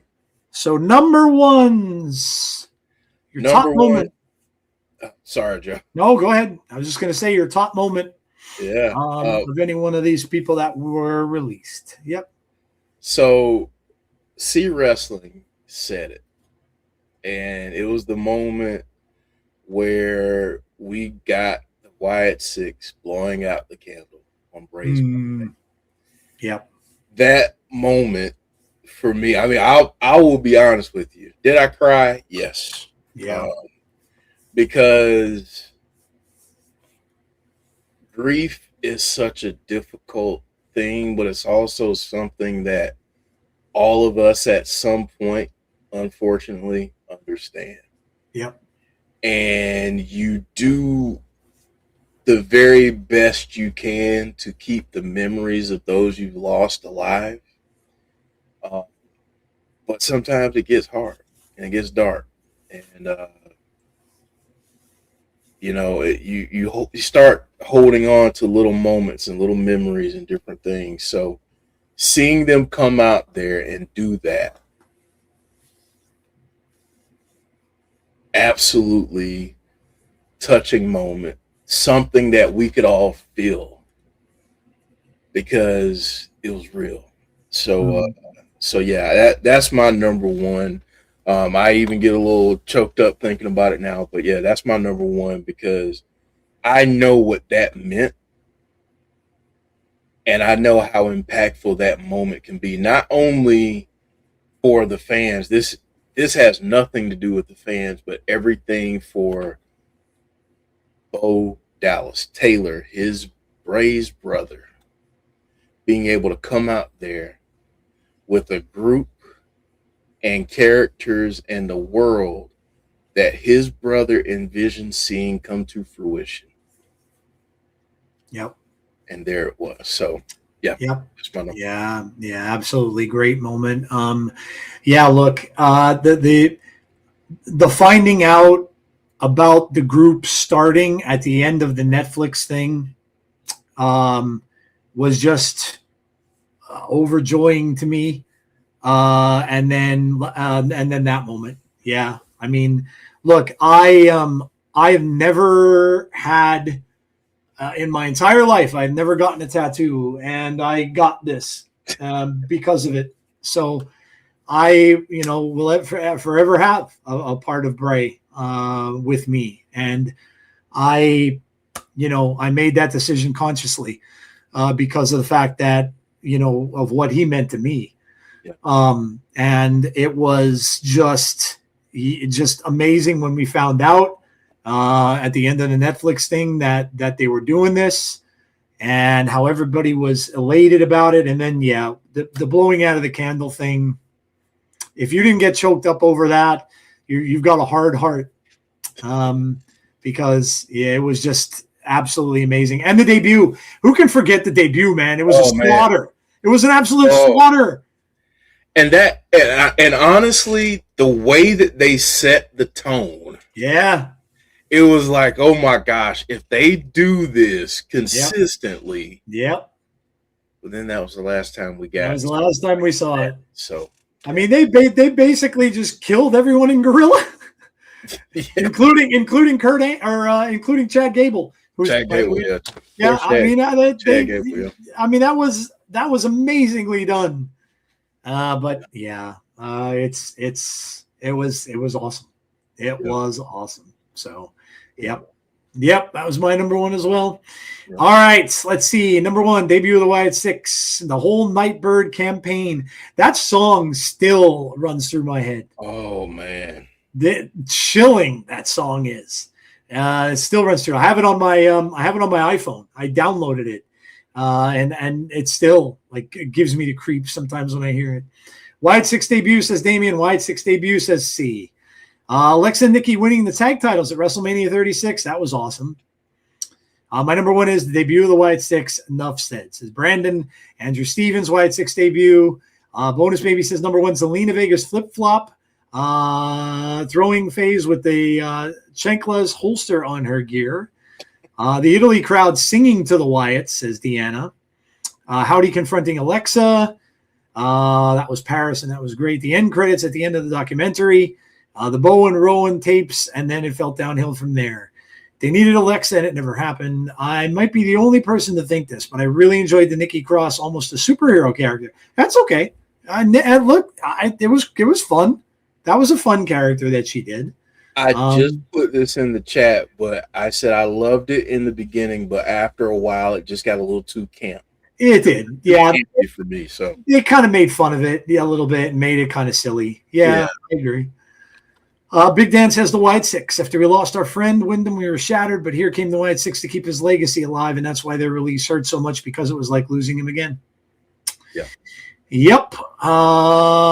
Absolutely. Well, yeah, guys, look, whenever this stuff happens, it is a sad time. And, but like I said earlier, just keep in mind that for as sad as we are, there are people that are not wrestlers now. They are people. And just keep that in mind, that, they now have to figure out what's going on. And as I've said before, and Jeff said earlier in the show, this is their dream now, that for many of them probably, which is sad too, is over. And, trust me, I've had dreams that I knew I had to deal with that were done, and it sucks. So just keep that in mind. I know all of you are very respectful, and we're glad for that. But yeah, just keep that in mind, that there are some people that are out there that are really, they're suffering now. And so, it's not just a thing where they can just, pick up and move on. Who cares? Just, you'll find something else. It's not going to happen for all of them. I can guarantee you. And it's probably only going to happen for a very small group. And that sucks. So yeah, just keep that in mind, and wish them well. And as we do, and all we could say is we hope to see them down the road. So, last thoughts, Jeff, from you?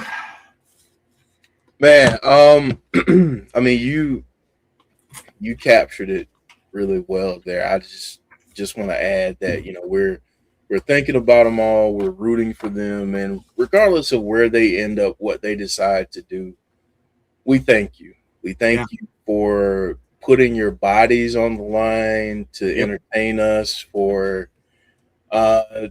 quite honestly dealing with a stifling work environment that didn't allow you to be who you wanted to be creatively, maybe in some cases. So I hope that you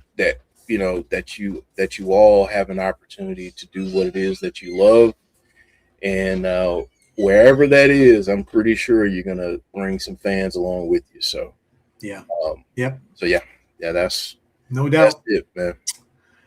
All right, guys. Well, there you go. There you have it. That is our show for this evening. We thank you all for coming out, sharing with us, and being a part of this as a family does. And we're thankful that you came out and shared it all with us. We appreciate all of you.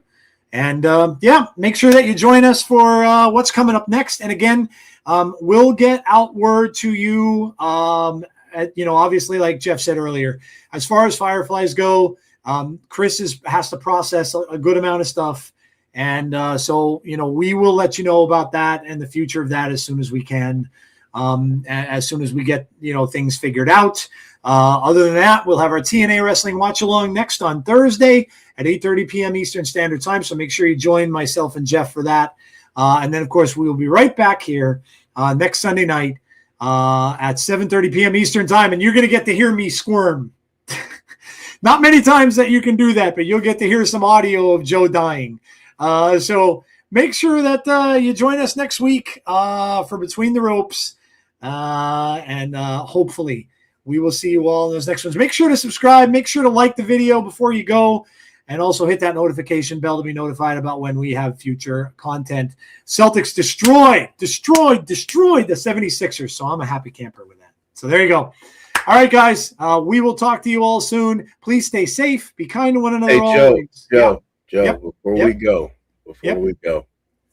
we got to address something that was just said in the chat. Oh, boy. Sean Rousset, not about wrestling, Joe. On a positive note, the Clayface teaser trailer, Oh, my Coyote God. versus Acme trailer were both great. Clayface, like I Dude, gotta go to the theater to see it. I Dude. can't wait for streaming. I have to go see it in the theater. I am so excited for Clayface. Who would have thought that with all the stuff that they're doing for DC, that Clayface trailer was awesome. Yes. Awesome. I am so Yes. And the Coyote versus Acme thing is brilliant. Just brilliant that they would come up with a premise like that. And John Cena, great. of course, being in it. Of course he is. Fantastic. Yeah, look, there's gonna be some really cool films and stuff that are coming out. And I'm super excited. I mean, Evil Dead Burn. I don't know if you guys saw that. That's terrifying. That trailer. There's a lot of cool horror stuff coming out. There's a lot of cool. I mean, obviously, the Doomsday trailer is going to be out any day now. The Spider-Man Brand New Day. There is so much cool stuff coming out up to the end of this year, and there's been some great stuff out already. So yeah, that's a great shout. If you can't look to wrestling for your entertainment, look to the movie world. I know it's expensive, but there is a lot of cool stuff coming out. And little things like that, and that's a great example of what horror is becoming, and how that's all, and obviously associated with Batman. So yeah, so I'm down. Alexa Bliss gamer, you might be very, very happy come, I think it's tomorrow for that. They did debut the trailer for people that went to CinemaCon for Avengers Doomsday, and it is supposed to be out any time now. In fact, tomorrow is the anniversary of the first Avengers. So it would be a really, really good time for them to finally release that trailer. So be on the lookout. So there you go. That's a wrap, guys. Again, like I said, please stay safe, be kind to one another always, and hopefully we will talk to you all on the next episode of The Insiders. Have a great night, guys, and we will talk to you all soon. Good night, everybody.